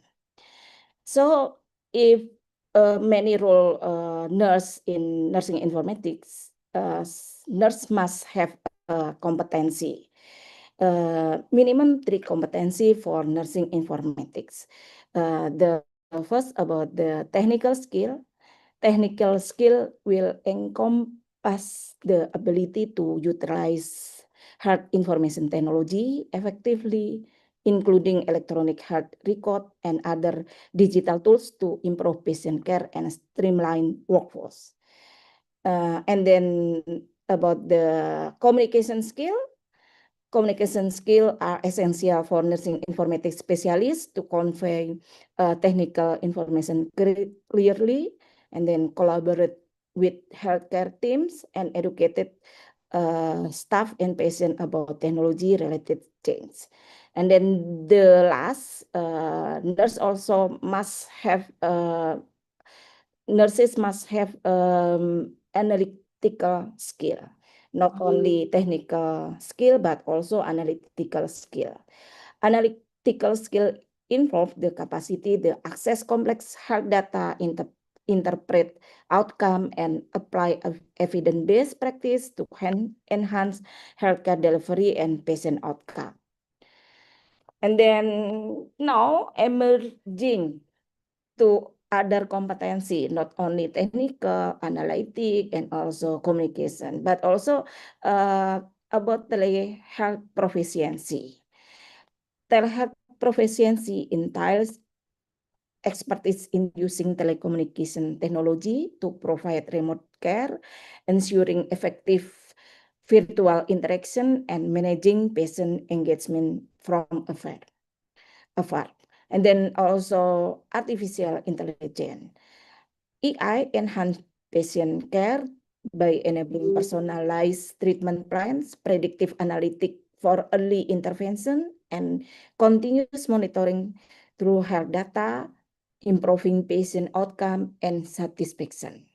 And then about virtual reality and augmented reality application. Virtual and augmented reality technology offer immersive simulation for nursing students, enhancing learning experiences by providing real-time interaction scenarios with that mimic clinical environment. And then analytic and data management skill focus on the ability to collect, store, analyze healthcare, transfer into actionable insight, and utilize it for informed decision making and improve healthcare system. So because many role, and then nurses must have many competency. So Faculty of Nursing must have role to provide and prepare nurse have competency in nursing informatics. Okay, maybe we share about the strategy of Faculty of Nursing. for prepare student have nursing informatics or digital competency. For the degree, we offering formal degree program provide structured learning paths, usually encompassing bachelor, master, and doctoral level, offering student comprehensive knowledge and credential in their chosen fields. And also, we always deliver continuing education opportunity for students, like deliver grant for technology and innovation incubator. In the formal degree program in Faculty of Nursing, in bachelor degree, we have technology and nursing information courses. In the master degree, we have the management and information system courses, and the doctoral level, we have innovation in nursing courses. And in continuing education opportunities program, we deliver funding for research and also innovation grant. This is also the strategy for prepare student have better digital literacy competency. We also transform the teaching method, like the blended learning combines traditional face-to-face and then instruction with online component, allowing flexibility in learning while maintaining essential hands-on experiences necessary for nursing care skill. And also incorporating technology enhance the nursing curriculum by integrating digital tools, allowing students to experience modern practice and improving engagement there through interactive learning.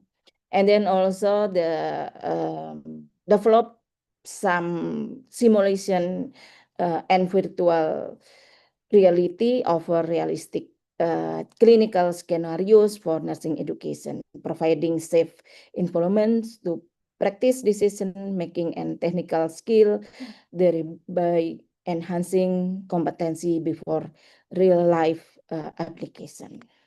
And then also develop the electronic assessment strategies, best practice for integrating digital assessment tools into curriculum planning, emphasizing how they can enhance learning outcome and engagement while streamlining evaluation process, and also feedback mechanism in digital framework. This is the sample granted for innovation. We every year deliver some scholarship or grant for research and innovation. This is granted in the last year. We call Flexi. Flexi is AI that capable to detect human body movement in real time. In the medicine, we call about range of motion or human body movement. Flexi will enabling the accurate evaluation of patient movement quality.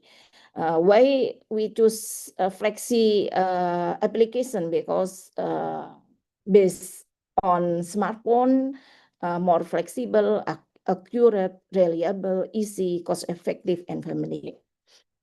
And this innovation got award from Ministry of Health in the Project Health Innovation Sprint Acceleration 2004 last year. Okay, beside the benefit and also many strategies we prepare to student we also have the challenges of adapting to digital technology, many barrier, overcoming technology competency barrier, and then also addressing faculty concern and misconception, and we also have barrier about infrastructure challenges in institution. Okay, and then the future landscape of nursing education, we recommend integration emerging technology in nursing education, about the improving using artificial intelligence and automation are transforming industry in Indonesia by improving efficiency, enhancing data analysis, and enabling smarter decision making process, thereby driving economic growth. Also about the Internet of Things in Indonesia is facilitating connected device that enhance data collection and user experiences, contributing to smarter cities and improving resources management in various sectors. Also, faculty must have collaborate with policymaker and deliver policy recommendation about the digital inclusion strategies. Digital inclusion strategies focus on ensuring equitable access to digital technology and the internet, aiming to bridge the digital divide for all Indonesia, especially rural and underserved community. This is also as a Faculty of Nursing Universitas Indonesia vision. And then for the sustainability digital health, sustainable digital growth policies aiming to balance economic development with environment protection, promoting green technology and practice in Indonesia digital transformation journey to ensure long-term viability. And for the preparing student, we also give recommendation, developing student critical thinking and adaptability skill in essential, ensuring they can respond effectively to the rapidly changing landscape of healthcare, and also encouraging lifelong learning is crucial for nursing students as it instill a commitment to continuous professional development and keeps them abreast of advance in the field. I think enough. Success for all and thanks. Wassalamualaikum warahmatullahi wabarakatuh. Waalaikumsalam. Ibu Ruth. Okay, thank you so much, Prof. Roro, for your kind explanation. Yeah, I think it is very thoughtful that Indonesia have the technology in nursing, and then we have to advance it because now nursing have to develop and then need to evolve also, right? So yeah, as of now, we have one question from Nurse Noviani. Does Indonesia currently have a comprehensive digital framework or national policy to guide the integration of digital technology, specifically the use of AI into nursing education? If such a framework is lacking, what strategy actions should be taken by academic institution and policymaker to develop and implement one effectively? Wow, it's so comprehensive. Okay, Please, thank Prof. you. Yeah, thank you for Mrs. Noviani. Very powerful question. Yes, I very agree.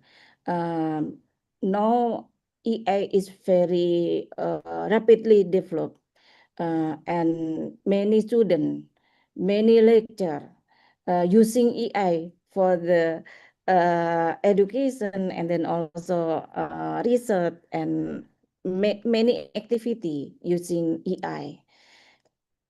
So for EA implementation need a regulation. Like in Universitas Indonesia, before using EA, all student and also staff have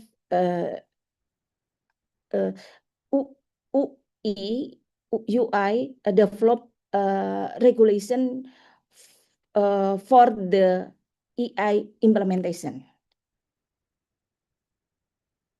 And then also develop module how to using EI, because not only for the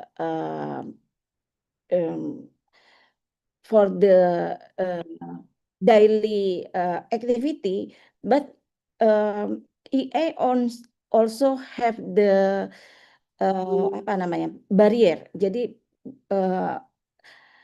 have apa constraint like ethical conduct, prevent to plagiarism, Correct. yeah, and other. And then student if with EI tend to search only by EI, not making maybe many in research, if only search by EI, this is making decreasing critical thinking. So UI as organization develop some regulation. This is the first about policy and regulation. After that, develop some module.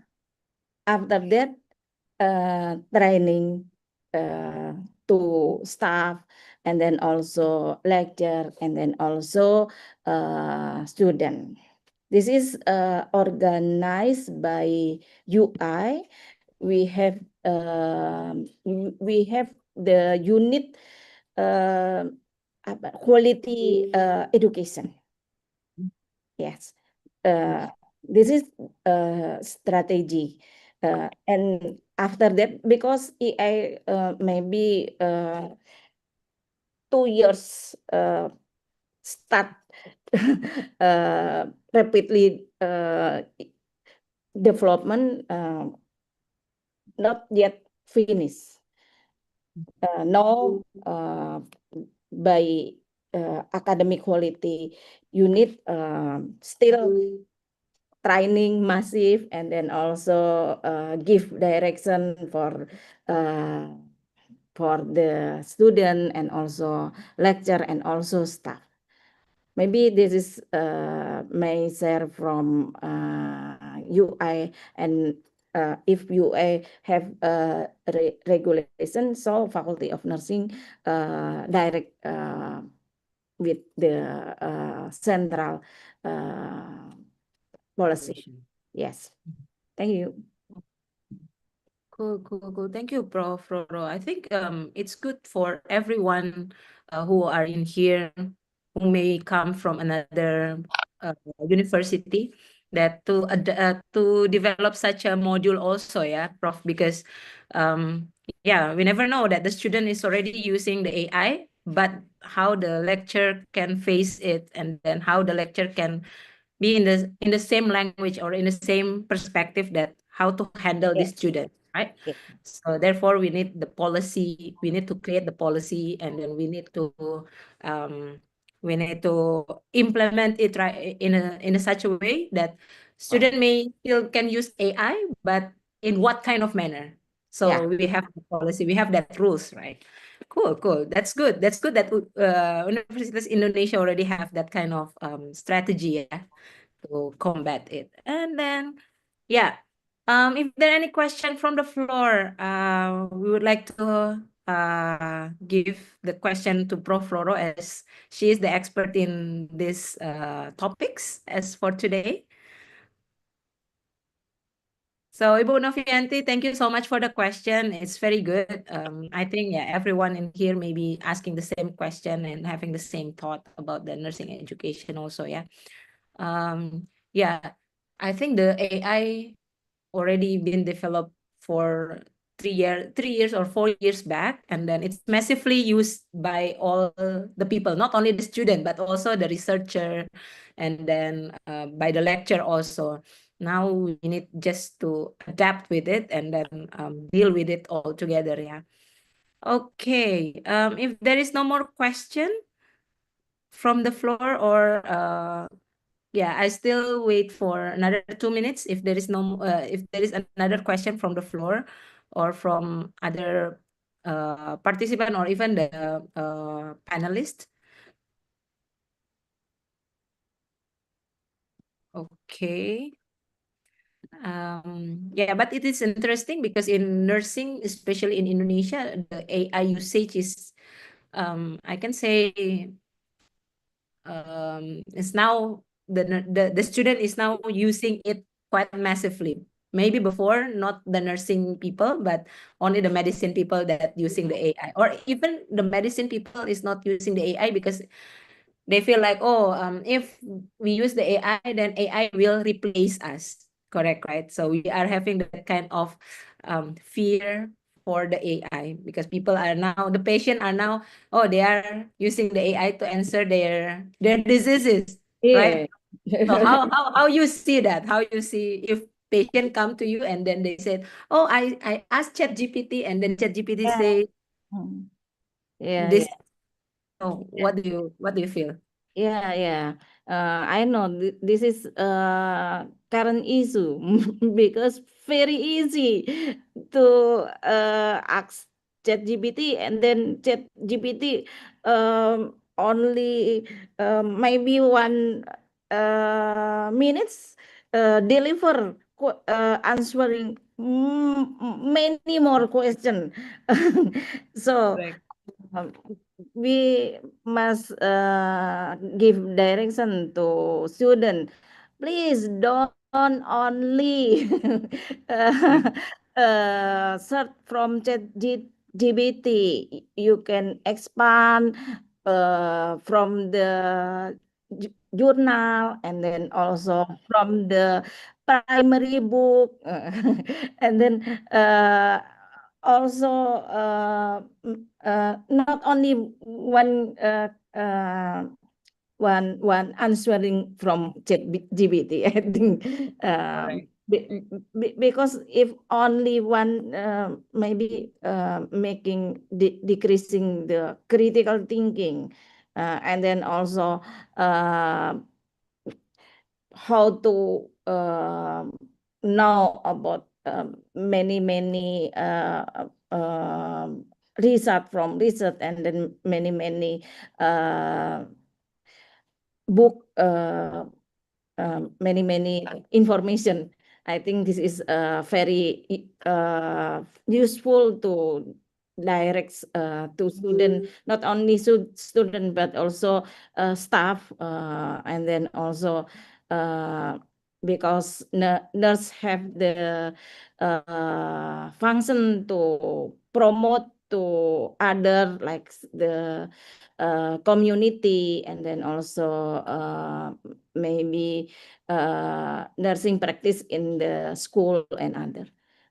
This is the role of nurse to deliver education to others. Okay. Sure. Correct. Okay. One last question maybe from Ibu Christina Paya. Please, may you share the ethical regulation of using AI that you use at UI? Yeah. One example. Yeah. I remember the last month, Faculty of Nursing conducted international accreditation for the master nursing degree. The same question with with siapa Ibu tadi? Christina. Ibu Christine, and then we answer, example, if using AI, you must put reference from AI. This is the ethical. And then also not only one source, but also please search resources not only from AI, but also from other literature like the journal and then primary book. This is the example. Yeah, maybe if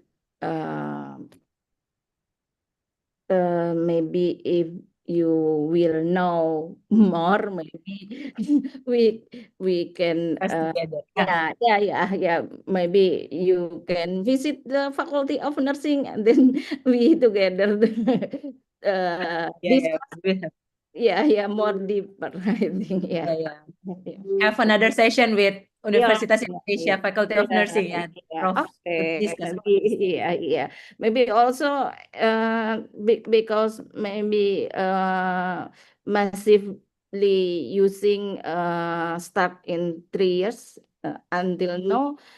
This is also apa ya, baru berkembang. So maybe have potentially to join collaboration research and other. Sorry Bu, saya di telepon Wamen.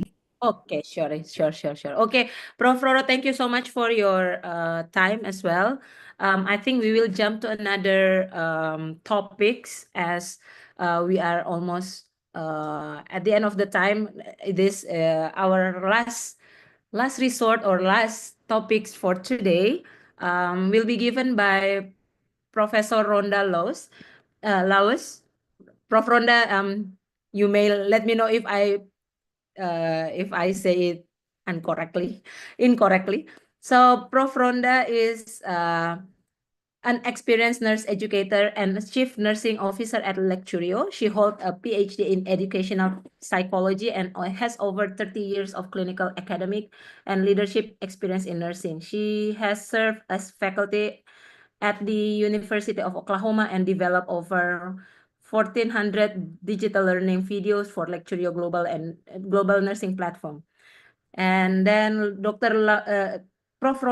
Ronda is widely known for her expertise in clinical judgment, pharmacology, and test-taking strategies, and frequently speaks at national and international nursing education conferences.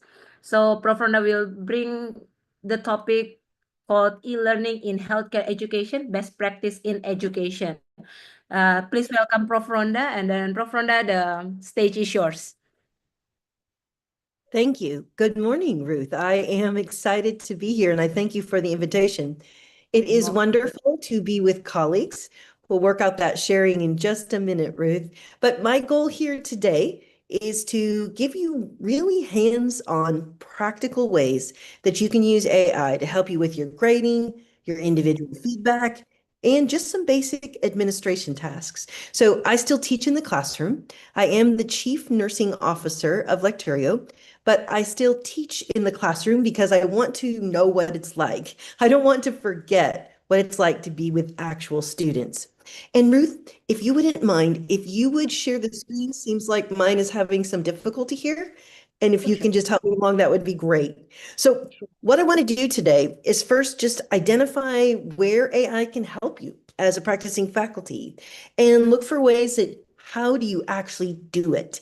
We talk about a lot of concepts that are big ideas and thoughts, but how do you actually take that and use that in a setting? So, and I'm going to give you some actual strategies. Now, Ruth is my esteemed colleague.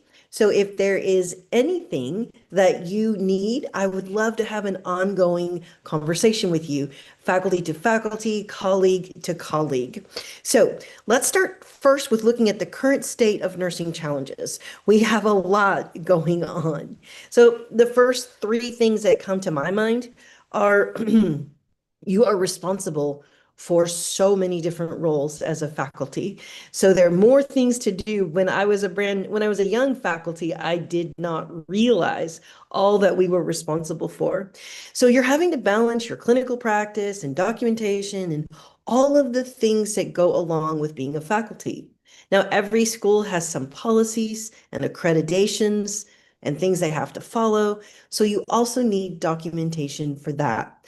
AI can truly help you because all of these demands, they sometimes limit the time that we have and the energy that we have to provide the kind of individualized feedback that I want to give to every one of my students. And this has been the coolest thing that AI has done. And I want to show you how you can take some short notes in your mind and write them out, and the AI can take it and expand that and make it very useful for your students. Because there are some things that are very similar. So let's take a look at the foundations. So when you think about AI, some of you may be absolute experts in AI, but I want to talk for just a minute for those that are kind of brand new to it and haven't had the opportunity to play with it.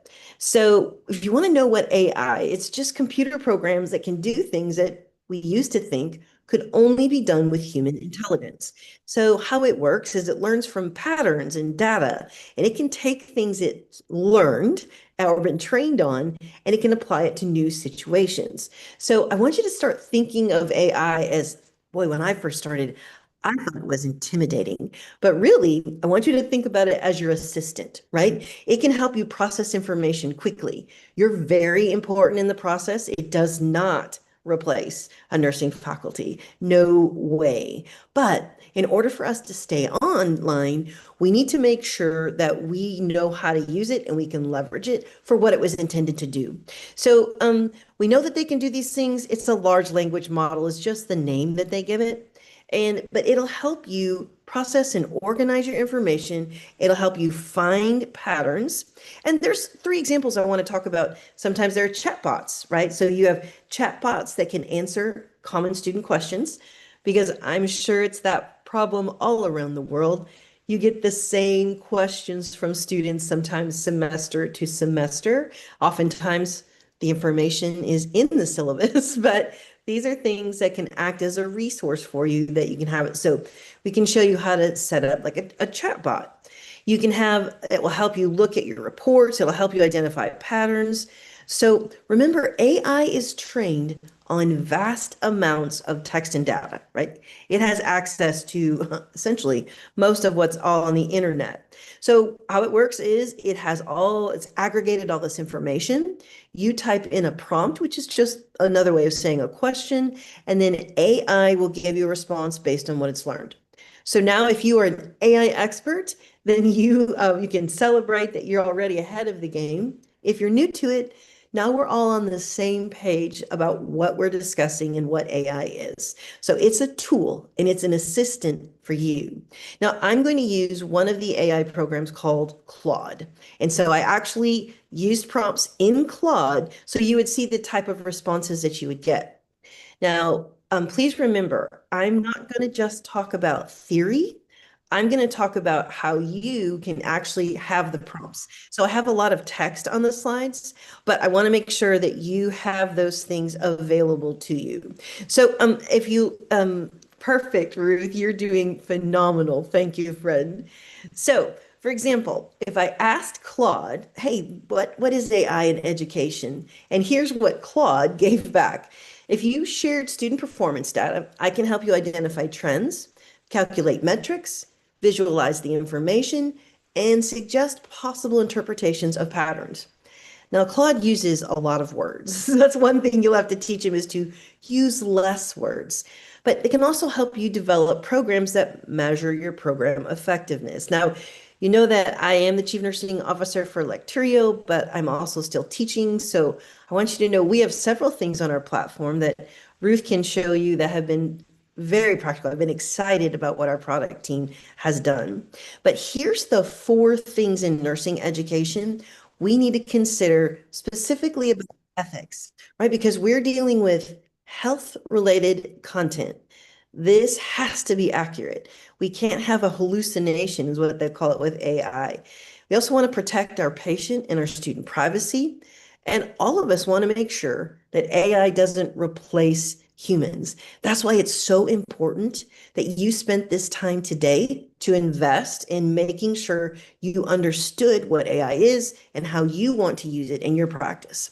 Now, another thing is we always complain about students saying, they're using AI and they're writing papers with it and all of these things. We also need to be transparent with our students when we're using AI so that it is an open and an ethical relationship between both of us.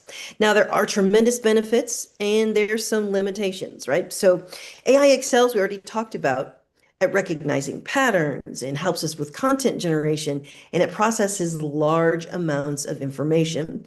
For example, I enter my grades, I enter all types of data about my students and have it do just that. Find patterns, find symbols. Now, our platform will lay those out for you, but we are also based on data analysis.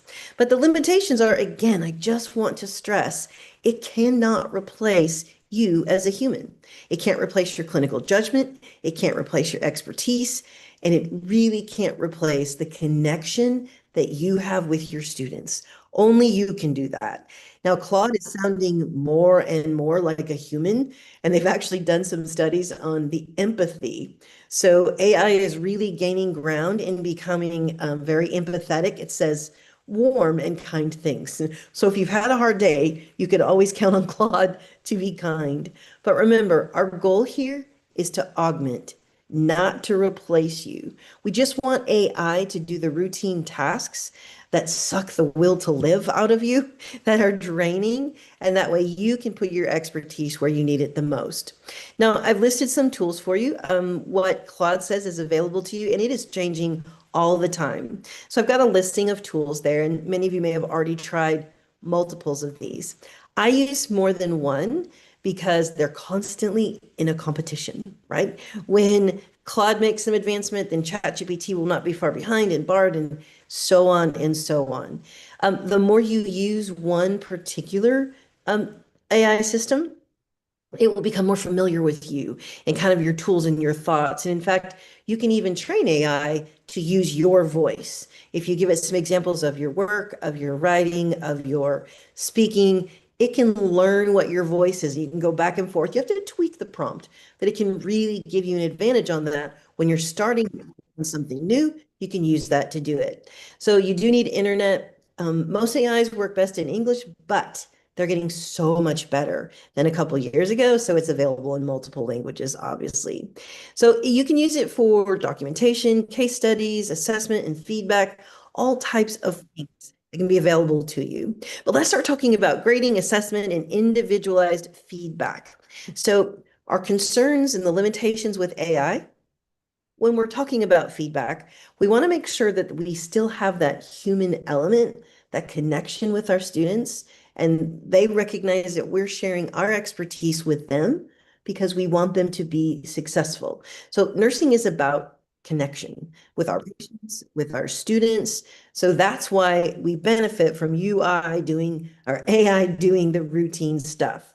So first up, academic integrity is a primary concern, and I loved hearing our previous speaker talk about that. So the number one concern I hear from clients and from other colleagues is that they're worried about how do we make sure that students continue to learn to know how to think? How does AI not rob them of their ability to think critically? Well, this requires us. We're the ones that can lead and guide our students on how to not let that happen. So some things you might need to consider are, you might need to rethink your assignments, right? We want to emphasize the process of thinking over our product. We also want to think about how you want to use AI in the classroom. So you want to think, how can I take this? Because we all acknowledge that our students are using it. And we want them to know that we are on top and we are current in our knowledge of AI, and we'll show them how to ethically use it. So let's look at how we can redesign assessments. Make sure that they have to use AI in ways that AI alone couldn't accomplish it by itself. This is an incredible opportunity to teach our students the same skills we ask them to use when they're critiquing research. We want them to be able to critique AI. How can they learn? How can they vet? How can they know that this is actually a solution? This is something that they can look at and that it is credible. So it gives us a great way, and they are way more into AI than reading research. So this is a way to come around that. Now you see on the list on the screen there, we have a list of ethical considerations, specifically in the Indonesian context, as Claude has indicated. So you also have patient privacy and data protection. We also want to make sure that Claude is culturally sensitive in the case examples and studies that they use. Keep in mind religious and traditional health beliefs of all of our clients, and make sure that your institution has a policy on AI. You need to know in agreement how your faculty has agreed that this will be used and encouraged on your platform. So also we have a challenge with knowing how to cite AI. So APA is one format that's come out, the American Psychological Association, and has already given us guidelines on this is exactly how you cite, how you used AI in your presentation. And also you're starting to see in journal articles, you'll start to see this pop up. You'll actually see some references to AI in credible peer-reviewed journals. So accuracy is what is especially crucial. So we want AI to generate things that are accurate, not just sound convincing, because it is brilliant in making things up.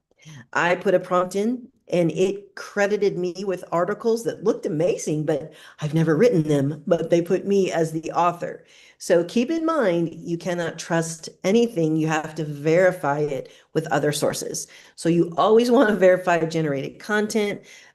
We have a large paper in the United States that just released their summer reading list, and they listed 15 books that everyone should read this summer.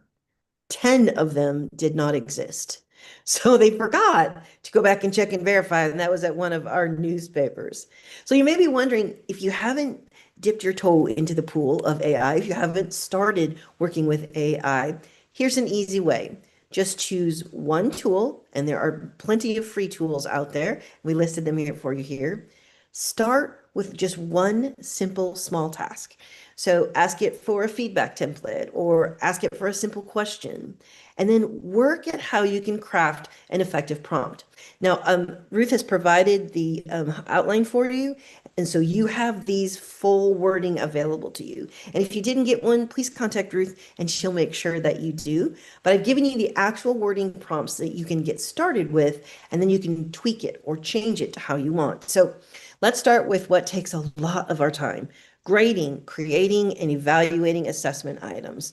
So you can use AI to help you evaluate objective responses. So you can focus your time on reviewing the pattern of errors. By freeing up your time with individual tedious feedback, you can pull back and look at a huge pattern in the course. See what's going on with your individual group of students, what's going on across the program. This will now give you the opportunity and the powerful tools to do that. Now, some simple things you could do. I use this for an exit ticket, and we call that meaning at the end of a class, I will ask the students, what do you think was the most important thing you learned today for becoming a nurse? Because we're always trying to teach them to be to be professional in practice. So getting them to pause and reflect on what they've learned is the most meaningful thing that we can do. Now, the beginning of every class, I hope I make sure that they understand how what we're talking about in today's class connects to the previous classes. So I want them to understand they are building knowledge as they continue to go through the program. Now, muddiest points is a way to say, what was the most unclear to you today? If you could write that down and give that to me, I would have every student, it's easier if they enter it in an online setting, and then I upload that to Claude, and I would say, Claude, tell me what I need to reinforce and the most effective ways to reinforce what my students today reported as their muddiest point. I can also do that with pre-quizzes and post-quizzes. Now, if you're talking about rubrics, these can be very tricky. Maybe you've never had this experience, but I have, where you have gone to grade something with a rubric and it just didn't accurately reflect what you knew the performance was on the exam. So I'm looking at this on how you could do this, how you could enter this into Claude. So you could say, I need to evaluate the reliability and the validity of a rubric I've created for and then fill in the blank for any nursing skill assessment that you're doing. Now, the rubric needs to evaluate students performing wound care. So you'll see the 5 things I've listed there. I won't read those to you because you've had a very long day of a lot of information, but these are all the things that you can tell Claude, part of your prompt, that I want you to do. And at the end, you're looking for what it's recommending, language adjustments, recommend a process for refining the rubric based on the initial implementation data. So this is an incredible time saver to come up with an accurate, clear, comprehensive rubric that you can use in any setting. So the next, you can take a brief faculty note. Do you know when you're visiting students in clinicals or you're interacting with them? You can just write yourself very short notes on what you observed, and you can use your shorthand and things that are meaningful to you. And then you can turn that into customized feedback. So you'll have templates for really common issues, things that you see over and over again. That's fairly easy, but just start with a brief instructor note. Like you would say, from your experience with a student, they need more pathophysiology explanation. Now, AI can expand that into more comprehensive feedback with specific suggestions. So that's amazing to me because it takes a long time to craft an individualized, comprehensive feedback statement to a student. But if I can give AI notes, feed that into them, ask Claude to make that into comprehensive and give them specific examples, it's going to give them improvement strategies because it's going to recognize patterns in that student's work and identify how they can improve. So before AI, you could spend hours and hours and hours writing detailed feedback, and specifically if it's on formatting errors, which that's important in being professional, but it doesn't help them become a more effective or safer nurse. So we need it, but we need the machines to help us make sure that happens. So with AI, you can just take brief comments and have AI turn it into detailed guidance that will even give them examples of correct formatting and resources the students can use to improve. So that will save you tremendous time in grading papers. Now, here's an example. I always say, hi, Claude. It's not a human, but I always say, hi, Claude. As a nursing clinical instructor, I made the following brief observation about a student's clinical performance. Rushed their assessment, missed the respiratory status. So here's the next part of the prompt, the 6 things I want Claude to do. I want to make sure that this feedback identifies the specific concerns, helps them understand and explains the potential impact on care, give them specific guidance for improvement, include a question that promotes student reflection, maintain an encouraging and positive tone that promotes growth, it's like a growth mindset, and then connect the feedback to nursing standards and best practices, all of those which you can enter, and it will keep it individualized for your area of practice. So here's my brief assessment. Good clinical reasoning, needs more pathophysiology explanation. They have some citation errors, but they do have a strong patient-centered focus, but the conclusion is weak. So you can let Claude know, help me provide feedback to the student in a kind, professional, and a helpful manner with clear and practical instructions for the student on how to improve. And I've given it more. This is a long prompt that's in lots of words. So we told it, listen, I want you to give specific examples of what was well done or needs improvement. Give them clear guidance on how to address each issue, give them resources they can use, and remember, encourage a growth mindset. And Claude will take your brief notes and will make it into a full, individualized, comprehensive, detailed feedback. Now, what about your clinical care plan? So we've talked about what you can do with helping you be better at assessment and having better reliability and validity. We've talked about how you can give each student an individualized, comprehensive feedback on exactly what they did well, what they need to improve on, and how they can do that. And at the end, to also encourage them to keep going. So those were our first 2 examples of where you can use it with grading. The other one is clinical documentation and what we would call care plans or plans of care. So this is involves a lot of faculty time, reviewing how the student is planning the care. So this is the third key area, clinical documentation and care plans. This to me blew my mind when I first got to do this, because AI can help you with analyzing student care plans, and it can help you recognize if the care plan is complete or if there are some internal consistencies. That's what we're looking for. For teaching students critical thinking, we want them to be consistent all the way through. AI can help you quickly identify that. Remember, it's an assistant, not a replacement for you. You can also check for the nursing process. Is it each component addressed, or whatever framework you want to use? It can also review citations and references for you. And AI can identify what are the missing elements or things that are inconsistent between how they used a nursing diagnosis and what they chose to do.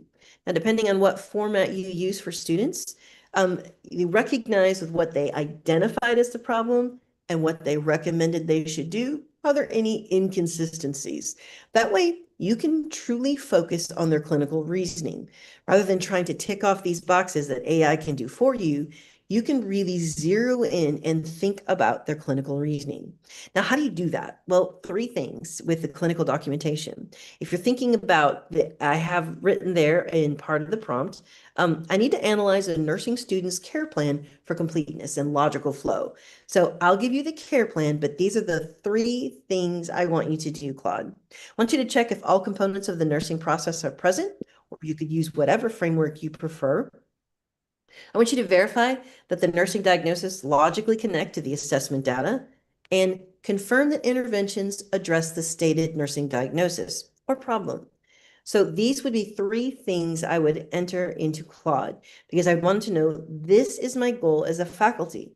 This is what I used to do all by myself on all of the students' documentation. But in this, I've given Claude very clear directions. This is what I want you to do. Now, after those three, I have three more. So you want to check the evaluation criteria, make sure that they relate to the expected outcomes, identify any inconsistencies or missing elements. And Claude, I want you to provide specific constructive feedback about areas that need improvement. So that gives you a very long and detailed response for each patient. It will, our student, it will identify these areas for you, but then you'll need to review it, make sure that you agree with it, make sure you also see those patterns in it. It still requires your expertise as a nursing faculty. Now, another area, and we don't have time to talk about it today, is simulation debrief. And we have clients that are using this in simulation pre-briefing. They're using our concepts in Lecturio as to get students ready for simulation. And then afterwards in debriefing, where they identify areas that students need some extra learning and some extra expertise, they use our resources to help them with that at the end. Now, this one I want to talk about remediation. There is never enough faculty time to allow for remediation. There's so much that is needed. And so we can use AI to help us. We can use it to help us optimize clinical reasoning and nursing judgment, not replace it, but help us optimize it. And these are the ways. It can analyze how students approach case studies. It can give them formative feedback. Remember, that's the one that you're all along the way, the steps along the way before you get to an exam or a summative feedback. And it can also help with generating additional practice scenarios. Now, I know that my colleague, Mr. Wiesbauer, shared that we have a lesson plan generator and those things on our platform. It's really exciting. And we have been at the International Congress of Nurses this week. And it's been great to share with my colleagues because it just saves us time. It will help you recognize what are key points and how you do it. But with us analyzing, this is a way we use AI to make clinical judgment better. Remember, I've got a prompt in there for you. It's called a detailed individualized feedback prompt. And I put this into Claude and it said, my nursing students are struggling with developing appropriate interventions based on assessment data. So I need to create some additional practice opportunities. And you can work through all of those. It will help you with that. So we're giving you lots of examples, but remember, I would love to have an ongoing conversation with you. Please just reach out to Ruth and we can share some more specific examples because I know you have taken in so much information today. We can also look at optimizing therapeutic communication skills. I use this as an idea, where sometimes students do not understand how to develop therapeutic communication, which is so critically important. That's how we connect with our patient. So 3 areas on number 47, Ruth. 3 skills that we can do is AI can take a look at examples of your students' communication. So we can provide feedback, we can give them clarity, and we can help them develop more developed therapeutic communication. Students sometimes don't understand what is appropriate in a professional setting versus with their friends. So we find as the years have gone on and the use of social media and WhatsApping, our students' communication skills have somewhat devolved. So this is just to help them to understand how can you be empathetic and understanding with your patient, maintain a professional boundary, and be therapeutic in your communication. So you can actually take examples of your students' communication and feed it into AI, and it will give them very specific feedback. This can simply be done by asking the students a question. How would you respond to this? And then on the next slide, look at how you can actually use AI. So I would give students a scenario. I would ask them, how would you respond to this patient? Now, sometimes we've done this even with a chat, where you have a faculty on one end and a student on the other, and the faculty role plays being a student. So they can see how the student responds to that. Now, here's another very specific prompt Ruth has on the screen for you there. Perfect. Where I just said, Claude, I need to help nursing students improve their therapeutic communication skills in documentation. So below is the student's documentation of a patient education interaction. So this would be an example of how I would ask the students to do it. These are the 5 things I would ask Claude to do, and then I would paste in the student documentation. Now, Claude will give you, again, a feedback that's comprehensive and individualized that will meet all 4 of those things. Remember, when I asked Claude, this is what he said, the key for individualized feedback is that you want to use AI, that's me, Claude said, to handle routine aspects. So you can invest your expertise in the nuanced things that we do, the guidance that requires only you can provide in your clinical experience and your judgment. Okay, so we've just gone through 5 examples, and I know it's rather fast, but remember, we'd love to talk with you afterwards or ongoing. So the 6th one, we talk about comprehensive and interactive assessments. So first with content development, when you're developing courses, AI can be used for diverse case studies, help you with discussion prompts, give you questions you can ask when you go into class, particularly with ethical dilemmas. It can be very good. And it can help you with those rubrics. So you can use AI to generate some initial scenarios that will represent as diverse a population as you want them to do. You can refine it with your expertise. And then again, remember, it can help you with the rubrics. So the rubric creation, I thought the rubric creation was fantastic because it gives me a simple tool to evaluate students' performance. It helps when multiple colleagues are evaluating the same one, and I know that it can be accurate, and AI has looked at that rubric from all different angles. Now, the 7th area is administration tasks. We have to manage multiple students, as do all nursing students. So you can use this for helping you place and coordinate where they go. So you can help make sure that you match students. 3 best recommendations. You can help match students with the learning needs that they need. So the information that you put into AI can help you develop a very comprehensive, extensive schedule to make sure that your experiences are matching what the student needs with the opportunities that you have. It can also help you track clinical hours and your experiences, make sure everyone's got the experiences that they need. And it'll help you identify quickly, hey, I'm looking at this specific student. What are they missing in their clinical experience? Or I can look at it as a cohort or a program. So it's going to help you improve your clinical placement coordination. It'll help you make sure that you get assignments that meet the program objectives that you're wanting, and it'll help you identify which students need something different or additional, or maybe even as simple as a skill. So I've got the prompt for you. It's the next slide. It's a green one. There you go. I need to organize clinical rotations for 24 nursing students across 4 units. I need to ensure each student gets comprehensive exposure. So I asked it to create a tracking template. I asked it to suggest a rotation schedule that makes sure we have equitable distribution, design a method that identifies gaps, and create a quick assessment tool for preceptors so that we have similar evaluation of all students. Okay, so that's another way that you can use it for administrative tact.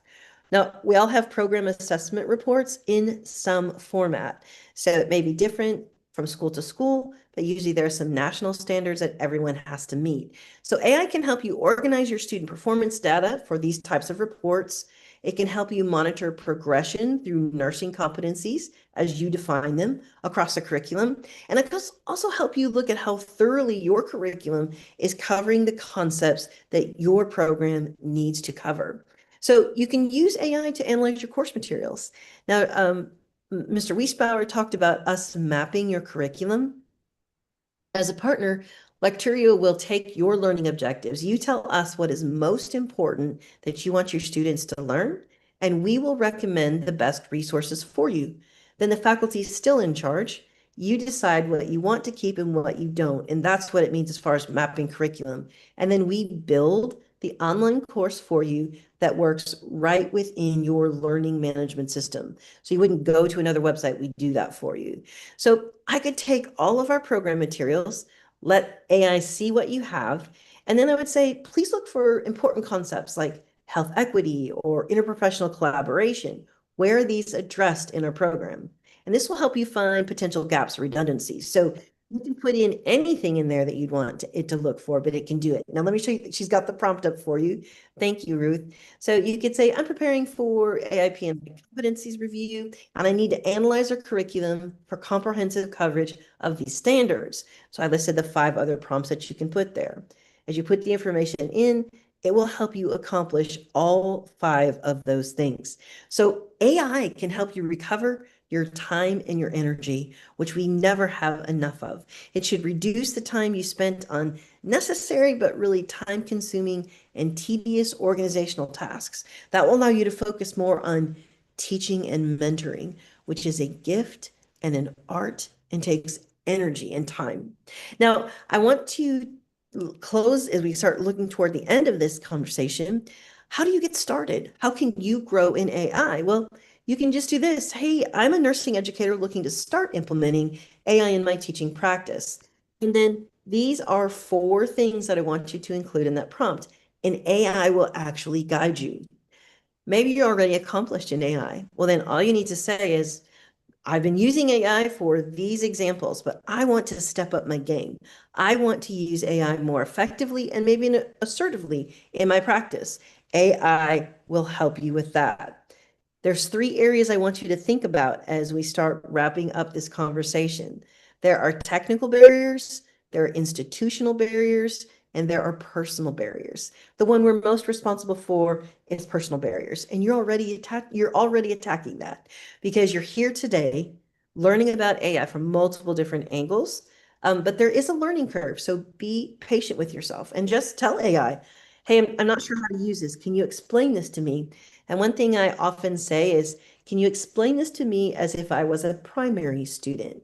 And they will use very clear language to help me understand. So know that there's a learning curve, but you can so do this and AI will actually help you.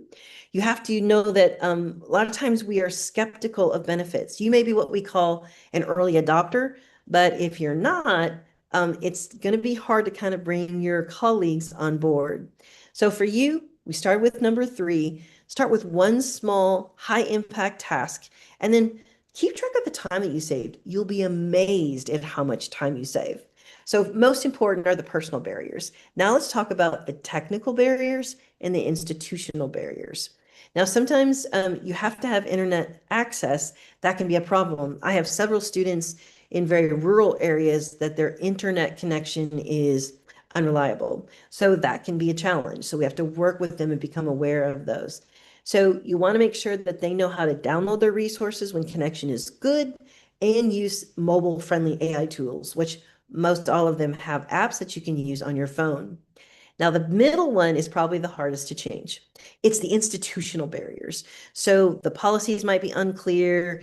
Of course, your faculty and colleagues in an institution are going to have concerns about academic integrity. And so your solution is you want to make sure that you're very transparent about when you use AI and encourage your students to do the same. You want to make sure if your administration, which you all are the leaders of your organizations, make sure that your faculty understand that you know the clear benefits for your faculty. So as we wrap up, here's what we discussed today. We talked about AI valuable tools to key challenges, and please know that I am available and I would love to collaborate with other faculty so that we have the opportunity to discuss this and know how to actually use it in your setting. Make sure that you understand it can streamline your grading, so start thinking about how you can make your grading even better with AI. It can help you enhance your feedback and reduce some of those tedious tasks. Remember, we're all in this together. I will help you, AI will help you, but the goal is to augment your expertise, never to replace your professional judgment. And AI is here. We have to figure out how to leverage this for our best. And I hope I've given you some examples for that, because we want our implementation to be thoughtful and make sure it's accurate and will preserve that human connection. Thank you for the opportunity to be here today. Thank you so much, Prof. Ronda, for your kind explanations and then for your presentation. It was amazing. Yeah. So yeah, for everyone, if you have more questions or any thoughts from the floor, please put your question on the chat box regarding what Prof. Ronda has just explained to you regarding the AI on how it helps the nursing in the nursing settings, in the nursing educations. So yeah, I believe in the US you have been using AI quite a lot, and then the students also using it quite a lot, right, Prof. Ronda? So yeah, at first, how you deal with it? I mean, it's just a sharing on how you deal with it for at the first time when they I use just that. learned a new tool. I just learned a new tool yesterday that can help you identify if students have copied and pasted information from AI. I'll share that with you, Ruth, on how you can do Oh, that. Yes, we had programs that initially said, "Oh, we can identify this," though they could not.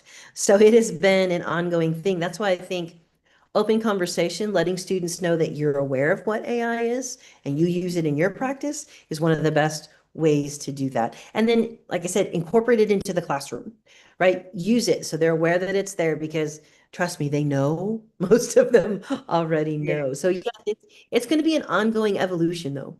We'll never, just when we think we've got it, things keep changing and upgrading every week. I get notices from AI that this is new and this is improved, and they keep increasing the versions. So we have to stay on top of it. sure, great. So yeah, as we know that the AI, even in Indonesia, I think it just the beginning of the student using it just now. I mean, not like in the States, they've been using it for so long, but in Indonesia, I think yeah, we just starting using AI and then leveraging it, yeah. And then now, as the previous speaker, Prof. Roro, says that they put a set of boundaries, and then they put such a rules that you need to quote that where you got the information, is it came from the Excuse me, AI or whatever, right? So one I quick think that's helpful. Oh, sorry, one quick application. I just met someone who has a new grant and they are doing home health. So they are using AI to scan the environment. If the client has a camera on their phone or they've provided one, they're doing home health visits by scanning the environment. So they see the resources that they have, they see the living conditions, and they can see multiple more patients a day. So I thought that was one really unusual application of AI, that just by using someone's cell phone or a provided camera, you can actually see the patient in their environment and provide them help and assistance. Very cool. Oh, Well, they that's have my, so. go ahead, sorry. Sorry, Maurice. No. You could continue. Sorry. They have your contact information if there's any questions, and I always love to talk with a colleague. Sure. I'm yeah, for everyone in these meetings, I'm putting my contacts in the chat box. So if you have any question regarding this webinar, please feel free to contact me and to contact all of us in the lecture and in NTC UI. and then we can always discuss, and then we can always share to you our platform and also our PPT. Maybe the PPT will be shared in the Platform Sehat in the Ministry of Health platform, so you can download it. I believe it is like that, yeah, from the NTC also. Okay, cool. If there are any question from the floor, I will open until next 2 minutes for everyone in here. If there is any other question to Prof. Ronda or to Stefan or to Prof. Roro or to Pak Sigit, if they are still here, yeah, everyone can drop the question in the chat box, and then we will be happy to answer the question.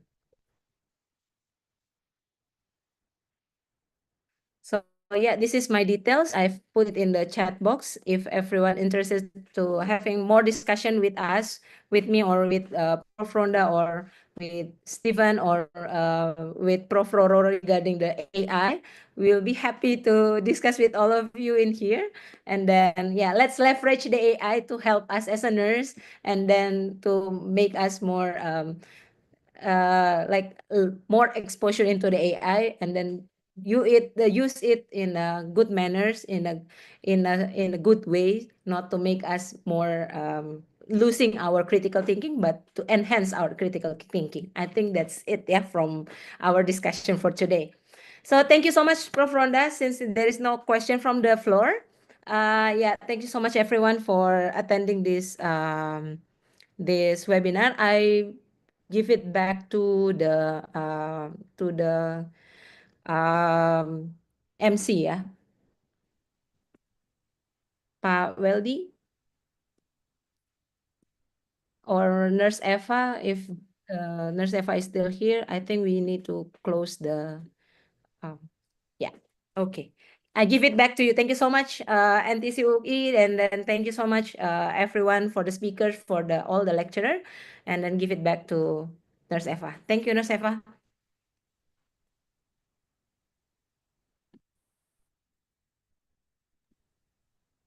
I think still muted, yeah.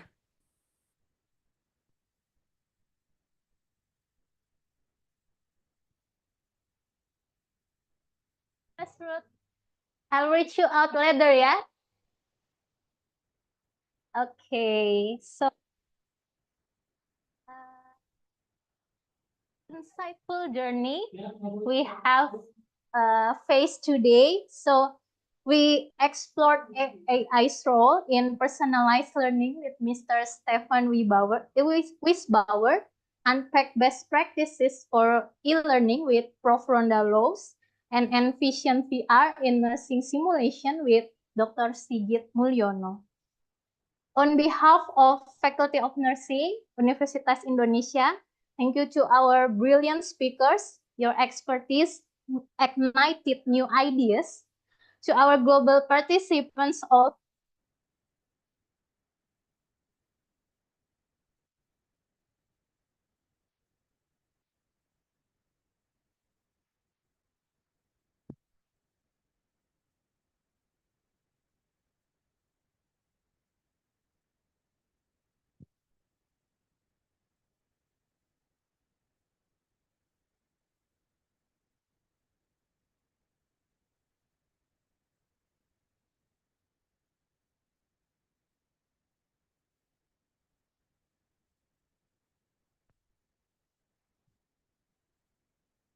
ladies and gentlemen, please cakepnya.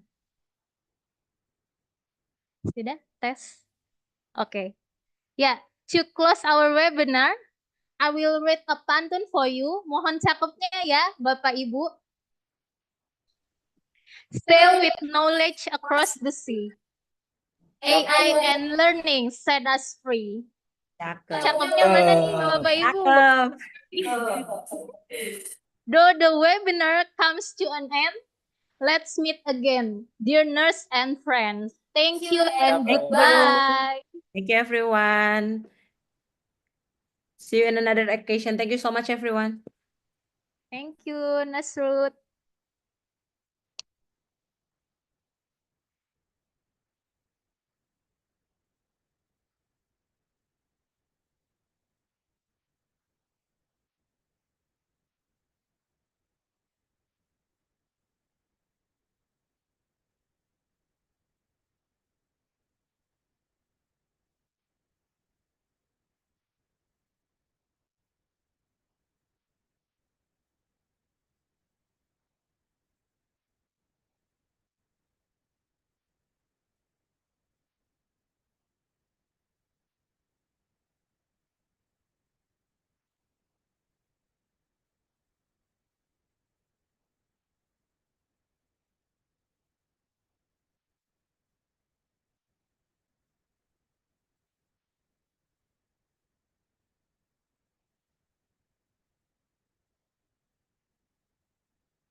Health training penuh peluang. Gabung bersama kami, jadilah pahlawan sejati. NTC FIKUI, disinilah mimpi dimulai.